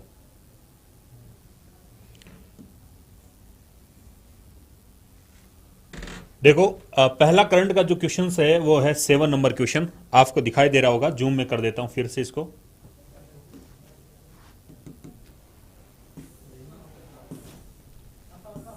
ये 7 नंबर क्वेश्चन आप लोगों के सामने है कि विवान कपूर जो है वो किस खेल से संबंधित है। क्वेश्चन ये पूछा गया 7 नंबर आपसे कि विवान जो है वो किस खेल से संबंधित है। शेयर करेंगे। सबसे पहले निवेदन रहेगा कि आप सेशन को जल्दी से आप शेयर करेंगे। क्वेश्चन नंबर बताओ, विवान कपूर जो है वो किस खेल से संबंधित है? राइफल शूटिंग या कबड्डी या खो खो या बॉक्सिंग? पहला क्वेश्चन आपका 7 नंबर यही था, 7 नंबर यही था। तो याद रखिएगा ये किससे संबंधित है? ये राइफल शूटिंग से संबंधित है, इसलिए इसका ए ऑप्शन करेक्ट होगा। फिर अगला आपका करंट का जो क्वेश्चन आएगा, इसमें करंट का जो क्वेश्चन है वो है, अच्छा 6 नंबर भी इसमें करंट ही है। हाँ, 6 नंबर भी यही है कि जून 2021 में प्रधानमंत्री आवास योजना के तहत राजस्थान के किस जिले को देश में दूसरा स्थान प्राप्त हुआ है। यह भी आपका करंट अफेयर का क्वेश्चन था, बताइएगा कौन सा है इसका। गजब गजब, सेशन को शेयर करेंगे जल्दी से। तो यह भी आपका है डूंगरपुर, इसने टिक किया है, सही किया है। डूंगरपुर आपका करेक्ट आंसर होगा, इसका ए ऑप्शन इसका बिल्कुल सही होगा। आगे बढ़ते हैं। फिर करंट का क्वेश्चन कौन सा है इसमें? फिर 30 नंबर जो है वो करंट का क्वेश्चन है आपका। 13 नंबर क्वेश्चंस पर बढ़ते हैं हम।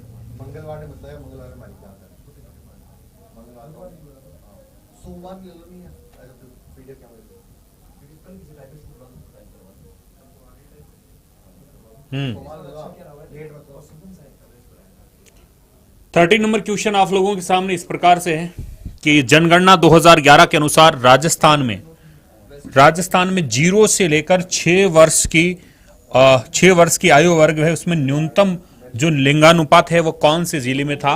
ये आपका 30 नंबर क्वेश्चन आपसे पूछा गया। झुंझुनू, गंगानगर, दौसा या धौलपुर, 30 नंबर ये पूछा गया था। तो इसका जो सही आंसर है वो साथियों है धौलपुर। कौन सा करेक्ट होगा भाई? धौलपुर इसका करेक्ट आंसर होगा, डी ऑप्शन। डी ऑप्शन इसका बिल्कुल करेक्ट होगा, धौलपुर। धौलपुर इसका सही होगा। धौलपुर कौन कौन दे रहे हैं? हाँ, जिसने भी ये पेपर दिया था उसका आंसर जो है उसने गंगानगर टिक किया है, लेकिन गंगानगर नहीं होगा, धौलपुर होगा। अच्छा क्वेश्चन है। एक पहले भी, इससे पहले एक एग्जाम है उसमें भी ये क्वेश्चन पूछा गया, ये करंट के क्वेश्चन है। इसके आगे बढ़ेंगे नेक्स्ट क्वेश्चन की और। सेशन को आप शेयर करेंगे, आपसे निवेदन रहेगा कि ज्यादा से ज्यादा आप सेशन को शेयर करें। एक बार आप 500 प्लस कर दीजिएगा, जल्दी से सेशन को आप शेयर करिएगा, ठीक है भाई।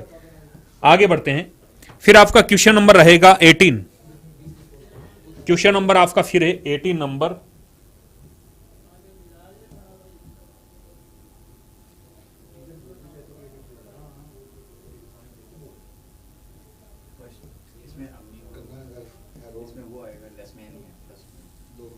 एक मिनट,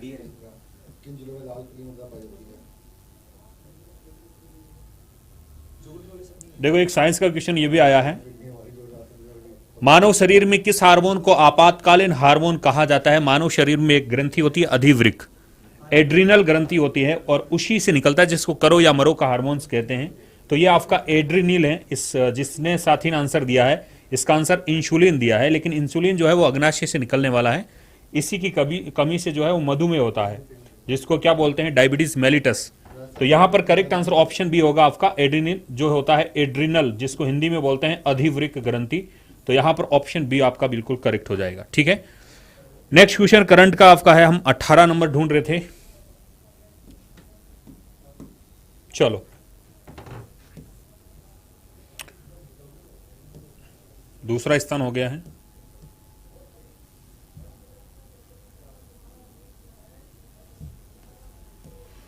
हाँ भाई, झूम कर दिया जाएगा, आप चिंता मत करिएगा, झूम कर दिया जाएगा।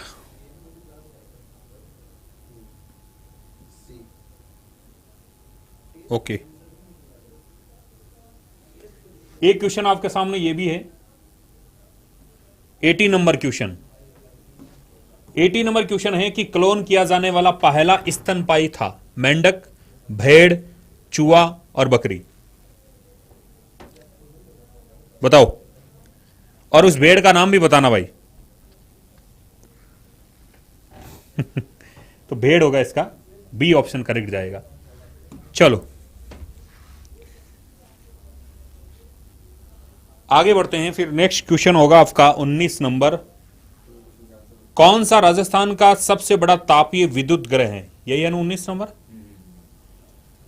हाँ, क्वेश्चन ये है कि राजस्थान का कौन सा राजस्थान का सबसे बड़ा तापीय विद्युत ग्रह है? बोलो कौन सा है? बोलो, राजस्थान का पूछा है। कुछ लोग कोटा कर रहे हैं, कुछ लोग सूरतगढ़ कर रहे हैं। बोलो कौन सा होगा? सूरतगढ़ इसका बिल्कुल सही है, कोटा नहीं होगा भाई, सूरतगढ़। यही छाबड़ा वाला है ना सूरतगढ़? अच्छा, गंगानगर, गंगानगर, सॉरी। तो ऑप्शन नंबर आपका सी यहां पर करेक्ट आंसर हो जाएगा। आगे बढ़ते हैं।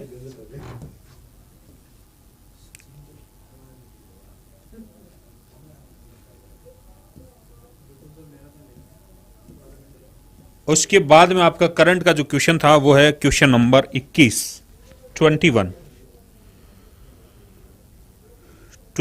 नंबर क्वेश्चन आपका रहेगा करंट का।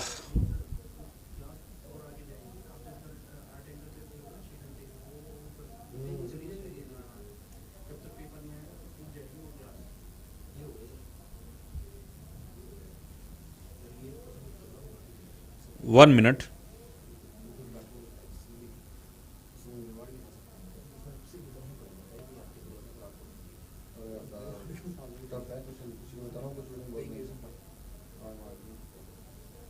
हम्म 21 आपके सामने ये आया है कि बतुल बेगम का संबंध जो है वो राजस्थान की किस गायन परंपरा से है?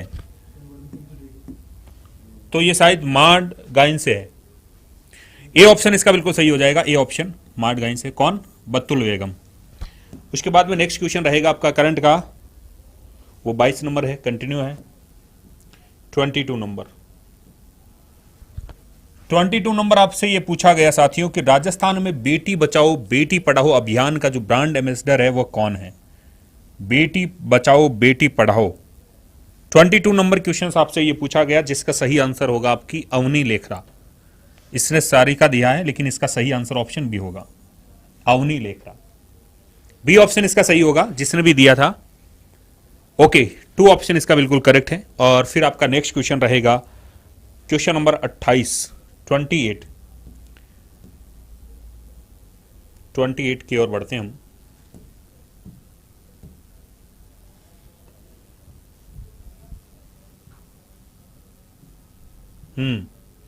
ये आपका 28 क्वेश्चन है।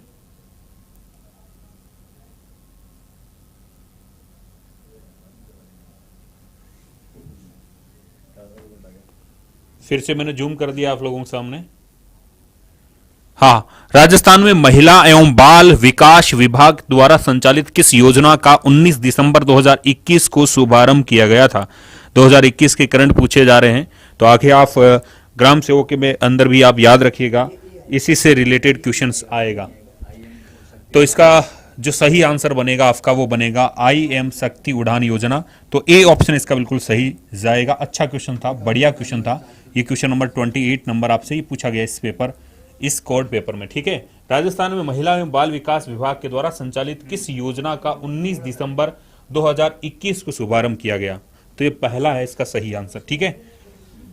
फिर आगे बढ़ते हैं। अगला क्वेश्चन आपका है 39 नंबर क्वेश्चन की ओर हम बढ़ते हैं।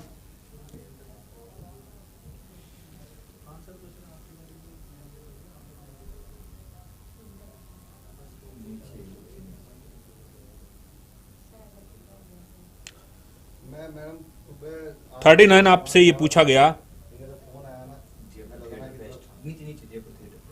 हाँ, 39 आपके सामने दिखाई दे रहा होगा कि जयपुर थिएटर फेस्ट जो है इसका आयोजन जयपुर में कब किया गया? कब किया गया ये आपसे पूछा गया। ये है आपका अप्रैल 2022। अप्रैल 2022 के अंदर जो है वो इसका आयोजन किया गया जयपुर थिएटर फेस्ट का 2022 में, ठीक है। तो अप्रैल में किया गया है। ये आपका क्वेश्चन नंबर था 39। अब बढ़ते हैं हम 45 की ओर। 45 की ओर बढ़ते हैं।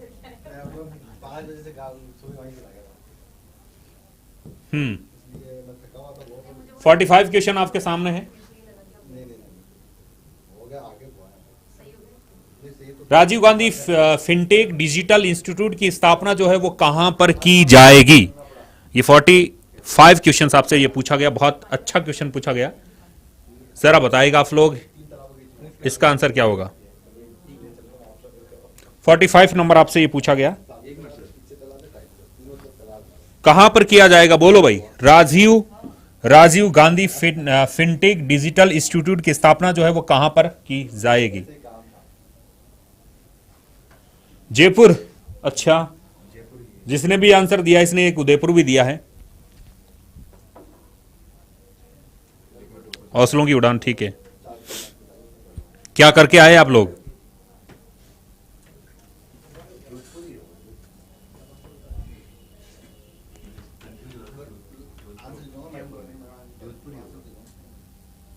बोलो बोलो भाई। Rajiv Gandhi fintech digital institute की स्थापना जो है वो कहां पर की जाएगी?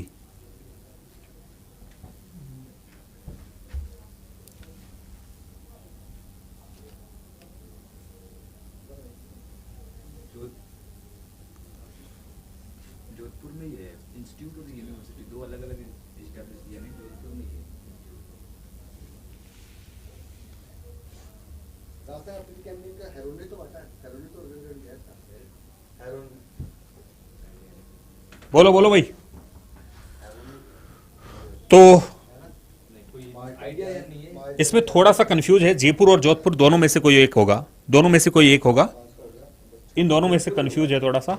जोधपुर ही है, जोधपुर ही है। जोधपुर ही होगा। हाँ, जोधपुर लो भाई, सर जी ने बोल दिया है कि 100% सी ऑप्शन होगा जोधपुर। यूनिवर्सिटी है, वो ठीक है भाई, सी ऑप्शन जो भी करके आए हैं वो सी ऑप्शन आपका सही है, जोधपुर। श्री कोचिंग मेस जी बिल्कुल आपका भी स्वागत है। सी ऑप्शन आप लोग दे रहे हैं, बिल्कुल ठीक है। वो जयपुर में। ओके, सी ऑप्शन हो जाएगा। आगे बढ़ते हैं। अगला क्वेश्चन आपका है 43 भी था क्या?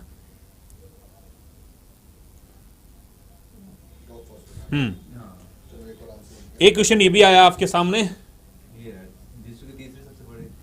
विश्व के तीसरे सबसे बड़े क्रिकेट स्टेडियम का शिलान्यास 5 फरवरी 2022 को कहां किया गया? अच्छा क्वेश्चन है, सबको दिखाई दे रहा होगा, इसको फिर से मैं और जूम कर देता हूं आप लोगों के सामने। कहां पर किया गया भाई? ये 5 फरवरी 2022 की बात है, ये जयपुर के अंदर किया गया। चौफ, अच्छा चौफ बिल्कुल ठीक है, आपका जयपुर आंसर आ रहा है। करेक्ट आंसर ऑप्शन डी है इसका, लेकिन भाई साहब ने जोधपुर दिया है, जिसने भी दिया है गया 1 नंबर, ठीक है ओके। और फिर आपका अगला क्वेश्चन है 47 करंट का आपका नेक्स्ट क्वेश्चन है। 47 आपसे क्या पूछा गया?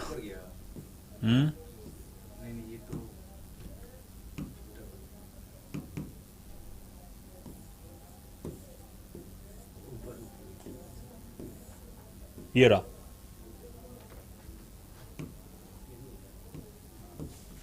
ये भी गलत दिया। हाँ, मिठेश ने 47 आपके सामने पूछा गया है। 47 क्वेश्चन क्या पूछा गया कि साहित्य अकादमी पुरस्कार 2021 राजस्थानी भाषा के लिए किसे दिया गया? राज राही, मिठेश निर्मोही, अनुराधा या फिर नमिता? तो भाई साहब ने अनुराधा किया है, लेकिन इसका सही आंसर क्या है? मिठेश निर्मोही है। ऑप्शन भी इसका सही होगा साथियों, बी ऑप्शन इसका बिल्कुल 100% निर्मोही साहब। हाँ भाई निर्मोही साहब है इसके। चलो उसके बाद में हम चलेंगे क्वेश्चन नंबर 16 की ओर। वापिस शुरुआत से चलते हैं। ये करंट के क्वेश्चन थे, सारे क्वेश्चन आप लोगों के करंट के क्वेश्चन हो गए हैं। क्वेश्चन नंबर 16 आपके सामने आ रहा है। चलो 16 नंबर क्वेश्चन आपसे क्या पूछा जा रहा है?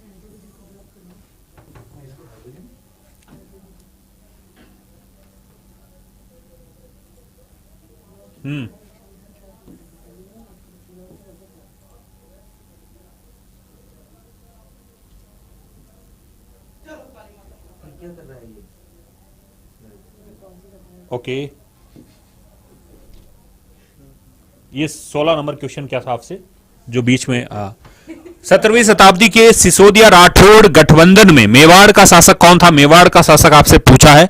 17वीं शताब्दी के अंदर सिसोदिया यानी कि जयपुर वाले राठौड़ जोधपुर वाले, इनका गठबंधन हुआ था, तो उस समय मेवाड़ का शासक कौन था?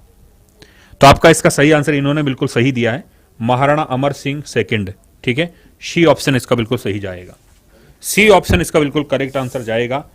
अगले क्वेश्चन की ओर बढ़ते हैं। नेक्स्ट क्वेश्चन आपका है यहां पर 17।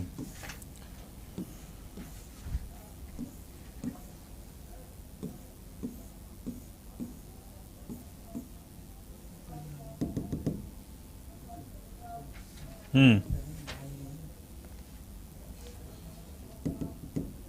17 क्वेश्चन क्या है साथियों आपके सामने? 17 क्वेश्चन देखो, ये दिखाई दे रहा होगा। क्या आपसे पूछा गया कि कौन सा युग्म जो है सुमेलित नहीं है? नहीं पूछा है, बहुत सारे साथी इसमें गलती कर देते हैं, हे करके सुमेलित नहीं है, वो आपसे पूछा गया। DAW जलवायु प्रदेश,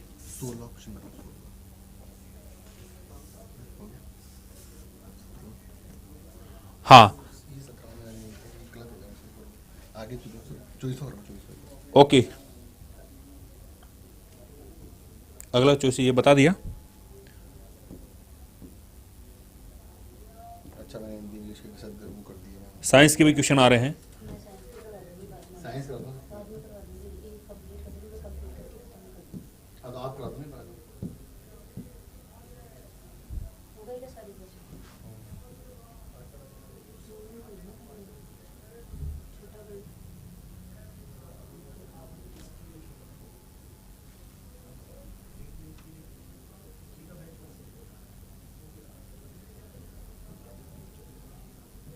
ये सारे क्वेश्चन करवा दिए थे। देखो एक क्वेश्चन ये भी था,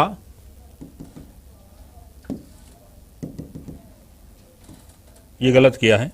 एक पैहेड जो है वो सालाना 1/8 बढ़ता है, यानी कि जो अपनी ऊंचाई है उसका 1/8 बढ़ता है, 1/8 बढ़ता है हर साल। तो 8 से क्या होता है? 9 होता है, 8 से 9 होता है। तो अभी कितना है सर? 64 है, 64 की वैल्यू 64 है। तो 91 की वैल्यू क्या, 81 की वैल्यू क्या हो जाएगी, 81, यानी कि वो 81 हो जाएगा। ठीक है, ऐसे भी कर सकते हो। अभी इसकी ऊंचाई जो है 64 दी है, 64 का 1/8 करोगे तो क्या आएगा सर, 8 आएगा। 8 इसमें जोड़िएगा सीधा सीधा, 72 हो जाएगा। फिर आप 72 का वापस क्या करिएगा, 1/8 करिएगा, 9 हो जाएगा। तो आप इसमें सीधा सीधा 17 जोड़ दीजिएगा, तब भी आपका 81 आ जाएगा। तो इसका जिसने भी दिया है 72 ना होकर इसका 81 इसका करेक्ट आंसर हो जाएगा। ऑप्शन सी इसका बिल्कुल सही था। ठीक है, चलो आगे बढ़ते हैं अगले क्वेश्चंस की ओर। ये हो गया था, ये भी हो गया था। ये देखो 14 टीमें हैं, इसका एक फॉर्मूला याद रखिएगा, n-1 अपॉन 2, n-1, तो ये 14 है, 14 में से एक जाएगा 13/2, 7 13 को 7 से गुणा करेंगे 91 हो जाएगा आपका। इसका 91 करेक्ट आंसर है, 91 इसका सही हो जाएगा। ठीक है, आगे बढ़ते हैं।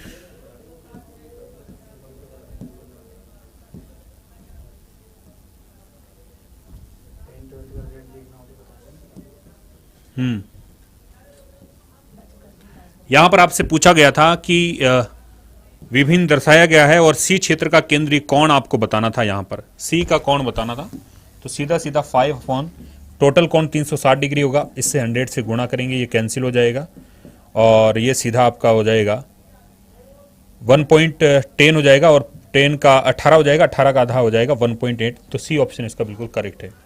ठीक है, अच्छा परसेंटेज निकालना है सीधा सीधा, तो आप ऐसे भी कर सकते हो, 360 का सीधा 5% निकाल सकते हो, तो वही है 1.8 हो जाएगा। ठीक है, ओके 1.8 हो जाएगा। इसमें क्या है साथियों, इसके अंदर बी और सी है और फिर ई और एफ है। तो यहां अगर हम देखेंगे तो ये 30 और 5 35 का है, यहां पर 27 का है, 27 और 35 के अंदर 8 का डिफरेंस है। तो बस 8% आपको निकालना है, इसका 8% कर दीजिएगा सीधा सीधा, सीधा सीधा इसको आपका 8% करना था। ठीक है भाई, 48 हो जाएगा, 40 और 4 44 हो जाएगा। ठीक है, तो जीरो पीछे लग जाएगा, 4480 इसका बिल्कुल करेक्ट आंसर था। ऑप्शन सी इसका बिल्कुल करेक्ट आंसर था आप लोगों का। चलो एक क्वेश्चन ये आपसे पूछा गया कि 4 अंकों की सबसे बड़ी से बड़ी संख्या आपको ज्ञात करनी है, जिसे 6 8 10 और 12 से विभाजित करने पर सेंसफल आपका जो है वो क्या रहना चाहिए, 4 सेंसफल रहना चाहिए।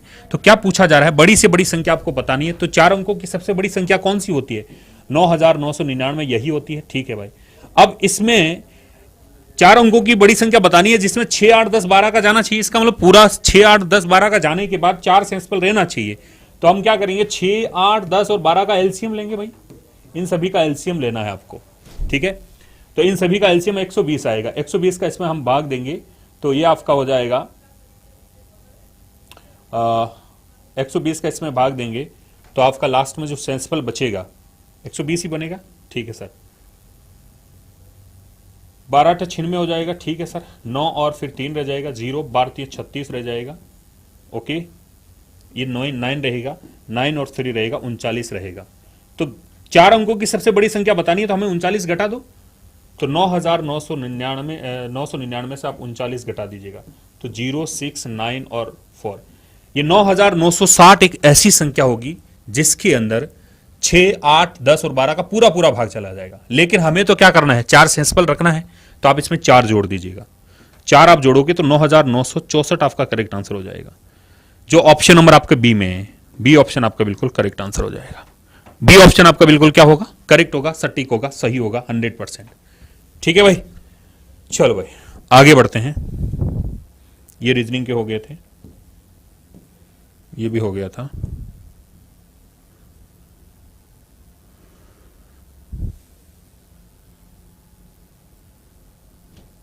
हो गया था ये।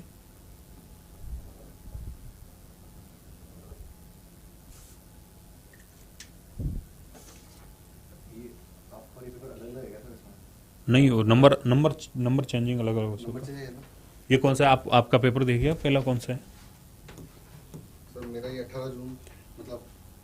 अब साथियों कुछ क्वेश्चंस जो है ना वो साइंस के क्वेश्चन है, साइंस के कुछ क्वेश्चंस है। कौन सा था इसमें? ये मेरे पास तो ये है सर, दूसरा पेपर है। तो वो गलत हो जाएगा।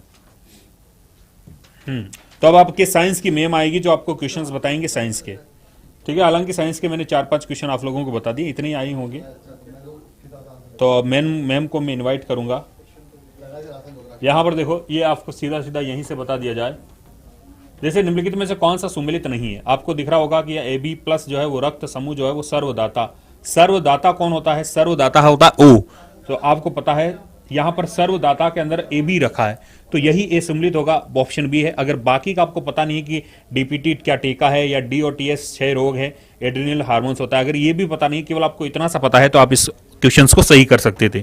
ठीक है, बी इसके अंदर ए सम्मिलित होगा। आगे बढ़े। ये मैंने अभी थोड़ी देर पहले ये क्वेश्चन आया ही था। मानव शरीर के लिए किस हार्मोन को आपातकालीन? तो वो एड्रिनल होता है, जो आपकी एड्रिनल ग्रंथि से निकलता है, जिसको अधिवर्ग कहते हैं। इसको करो या मरो का हार्मोन्स कहते हैं, यानी कि तुरंत एनर्जी देना हमारे शरीर में। अगर मान लो कि डर लगता है तो इसी की वजह से डर लगता है। अगर मान लो शरीर में ये नहीं होगा तो आपके सामने अगर शेर भी आ जाएगा तो आपको डर नहीं लगेगा। तो शरीर में यानी कि हमारे को डर लगने का सबसे बड़ा कारण जो होता है वो यही आपातकालीन ग्रंथि होती है। ठीक है, अच्छा अब मैं आपको बुलाऊंगा मैम को। तो एक बार मैं मैम को इनवाइट करूंगा, तो वो आपको अब साइंस के जो बचे हुए क्वेश्चन हैं उन क्वेश्चंस का भी सॉल्यूशन आपको कराएगी। ठीक है, तो आपसे निवेदन रहेगा कि आप थोड़ा सा सेशन को और शेयर कर दो। जिसने भी अभी तक सेशन को लाइक नहीं किया वो सेशन को लाइक करेंगे। जिसने भी अभी तक सेशन को लाइक नहीं किया वो सेशन को लाइक करेंगे। अगला पेपर आपके लिए हम जल्द ही लेकर आएंगे, उसका जल्द सॉल्यूशन आप लोगों के लिए लेकर आएंगे। नेक्स्ट पेपर जो है इसका समय, हाँ ठीक है, आ जाएगा मैम। ठीक है, लो ठीक है, चलो। और देखिए साइंस के क्वेश्चन जो है हम लोग एक बार फटाफट से देख लेते हैं, क्योंकि अगर आप लोग जो है प्रॉपर अगर हैं यहाँ पे, तो आपने देखा होगा जो लोग प्रॉपर क्लासेस लेते थे, तो इतना तो आपको अंदाजा हो गया होगा कि साइंस के क्वेश्चन अपनी क्लास से आगे नहीं गए। तो जो कुछ क्लासेस में पढ़ाया गया था वो सेम क्वेश्चन जो है आपके साइंस के क्वेश्चन आए। अगर पेपर की बात करते तो पेपर का एक सबसे बढ़िया चीज ये थी कि भाई पेपर जो है अपना बिल्कुल सही पेपर था। मतलब मैं अगर बात करूं तो मैं नहीं कहूंगी इसे कि ये बहुत ज्यादा टफ, मैं कहूंगी कि पेपर था बिल्कुल इजी क्वेश्चंस आपके रहे थे यहाँ पे। तो इतना डरने की मुझे लगता है कि अब जरूरत है नहीं। पहली बार अपना इतिहास में मैं कहूंगी पहली बार अपना ये पेपर हुआ है, तो इतना डरने की जरूरत है नहीं। नेक्स्ट पेपर भी जो बच्चे देने तो चले गए हैं, अभी 2 बजे एंट्री है उनकी ना, तो डरने की जरूरत नहीं है। तो नेक्स्ट पेपर के लिए रेडी रहिएगा, टेंशन वेंशन लेने की जरूरत नहीं है। अभी मैं चल रही हूँ सीधे साइंस के क्वेश्चन पर, है ना। ओ मैम आ गई, कृष्णा जी, बिल्कुल मैम आ चुकी हैं। हाँ जी, तो देखो पेपर की बात कर लेते हैं पहले एक बारी। देखो सीधा सीधा आपसे यहाँ पे पूछा गया था, ये भाई साहब जो भी हैं यहाँ पे अपने, इन्होंने तो जोरदार ही आंसर किया है। देखो ये क्वेश्चन कितनी बार आपको क्लास में पढ़ाया था मैम, डमडम डिजीज, कालाजार रोग के बारे में आप लोगों को बताया था। कहा था कि कौन सा जीव कालाजार बीमारी करता है, डमडम डिजीज करता है, लेशमानियासिस भी हम इसे कहते हैं। पहले तो एक बार फटाफट से शेयर कर देंगे। जो लोग नए हैं उनको मैं ये कहूंगी कि भाई फटाफट से एक बार ना आप लोगों ने क्या करना है, चैनल को सब्सक्राइब जरूर करना है ना, क्योंकि बहुत जल्दी आपको एक बहुत बड़ी गुड न्यूज मिलने वाली है। वो गुड न्यूज क्या है उसके बारे में मैं आपको बताऊंगी। ठीक है, और अब जो राजस्थान पुलिस में मैं ये कहूँ कि जो बच्चों को दिक्कत थी कि मैम साइंस के क्वेश्चन नहीं आए, तो यहाँ पे मुझे लगता है कि चलो अच्छे खासे क्वेश्चंस आप लोगों को यहाँ पे साइंस के देखने को मिले हैं, और क्वेश्चंस वाकई में बहुत प्यारे क्वेश्चन थे। अब देखो थोड़ा सा अच्छे से पढ़ाई की होगी ना तो आप आराम से इसे आंसर कर सकते हो। सिंपल सा आपको यहाँ पर बोला गया था, मैडम सही से दिखाई नहीं दे रहा है तो ठीक है इसको और जूम कर लेते हैं। अब दिख रहा है तुमको? अब तो दिख रहा होगा यार, अब तो कोई दिक्कत नहीं है ना। तो बोला जा रहा है कौन सा जीव काला आजार बीमारी के लिए जरूरी है, तो बेटा प्लाज्मोडियम आपका मलेरिया के लिए रेस्पॉन्सिबल होता है ना। तो बिल्कुल नहीं होगा यहाँ पर, प्लेनेरिया यहाँ पर नहीं होगा। फिर बोला जा रहा है अमीबा, तो अमीबा के लिए तो आप अपना एंटमीबा हिस्टोलिटिका बोलो, एंटमीबा जिंजीवैलिस बोलो, ठीक है। तो यहाँ पर जो सही जवाब होगा वो होगा लेशमानियासिस। क्या होगा? इस डिजीज को हम लेशमानियासिस भी बोलते हैं, क्योंकि लेशमानिया द्वारा जो है ये स्प्रेड किया जाता है। ठीक है, थैंक यू सो मच। चलिए अभी तो आप लोगों को जो है वो क्या करना है, आपको एक बार फटाफट से सेशन को शेयर करना है। और देखो जितने भी लोगों ने यहाँ पे पढ़ाई की है ऑनलाइन, अगर आपने देखा है, अगर आप क्लासेस लेते थे तो आपको पता होगा कि क्लास के बाहर क्वेश्चन एक भी नहीं है ना। मैं तो टफ आते पेपर, मेरे पेपर में तो टफ आते। टफ कहाँ है मैडम, आप क्या इजी दे दिए, क्या बोलना क्या चाह रहे हो? चलो तो पहला क्वेश्चन तो आपका ये हो गया कि भाई कालाजार डिजीज जो है वो किसके कारण होता है, तो आपको पता लग गया मैम लेशमानियासिस के कारण होता है। ठीक है ना। अब देखो ये क्वेश्चन कितनी बार पढ़ाया हुआ है, अपनी हर क्लासेस के अंदर इवन पढ़ाया हुआ है। और बोला जा रहा है कि शरीर में किस हार्मोन को आपातकालीन हार्मोन कहते हैं मैडम? इमरजेंसी हार्मोन कहते हैं, डू और डाई हार्मोन कहते हैं, करो या मरो हार्मोन कहते हैं, और इसी के ही छोटे भाई को कहते हैं मैडम जीवन रक्षक हार्मोन। पता होगा आपको। तो देखिए यहाँ पे मैडम डू और डाई हार्मोन, आपातकालीन हार्मोन का कॉन्सेप्ट भी आपको पढ़ाया था कि भाई ये रजाई में मुंह देख के जो है वो फोन चला रहे हो, और अचानक से अगर मम्मी और पापा ने आकर तुम्हारा फोन ले लिया तो तुम्हारे अंदर क्या होगा? तुम्हें लगेगा कि भैया गए, वॉइस नहीं आ रही है, ऐसा तो हो ही नहीं सकता है। बताओ देखिए वॉइस आ रही है कि नहीं आ रही है। तो मैम यहाँ पर सही जवाब क्या हो जाएगा, देखो देखिए, तो मैम प्रोजेस्टेरॉन तो आपका बिल्कुल नहीं हो सकता। एस्ट्रोजन प्रोजेस्टेरॉन तो फीमेल सेक्स हार्मोन है, तो ये तो बिल्कुल भी नहीं होगा, है ना। फिर बोला जा रहा है यहाँ पे इंसुलिन। अब ये भाई साहब इंसुलिन करके आए, अरे यार इंसुलिन तो आपके डायबिटीज के लिए रेस्पॉन्सिबल होता है। वॉइस नहीं आ रही, वॉइस तो आ रही है भाई, है ना। चलिए, तो यहाँ पे बोला जा रहा है डायबिटीज के लिए रेस्पॉन्सिबल है, तो ये भी नहीं होगा।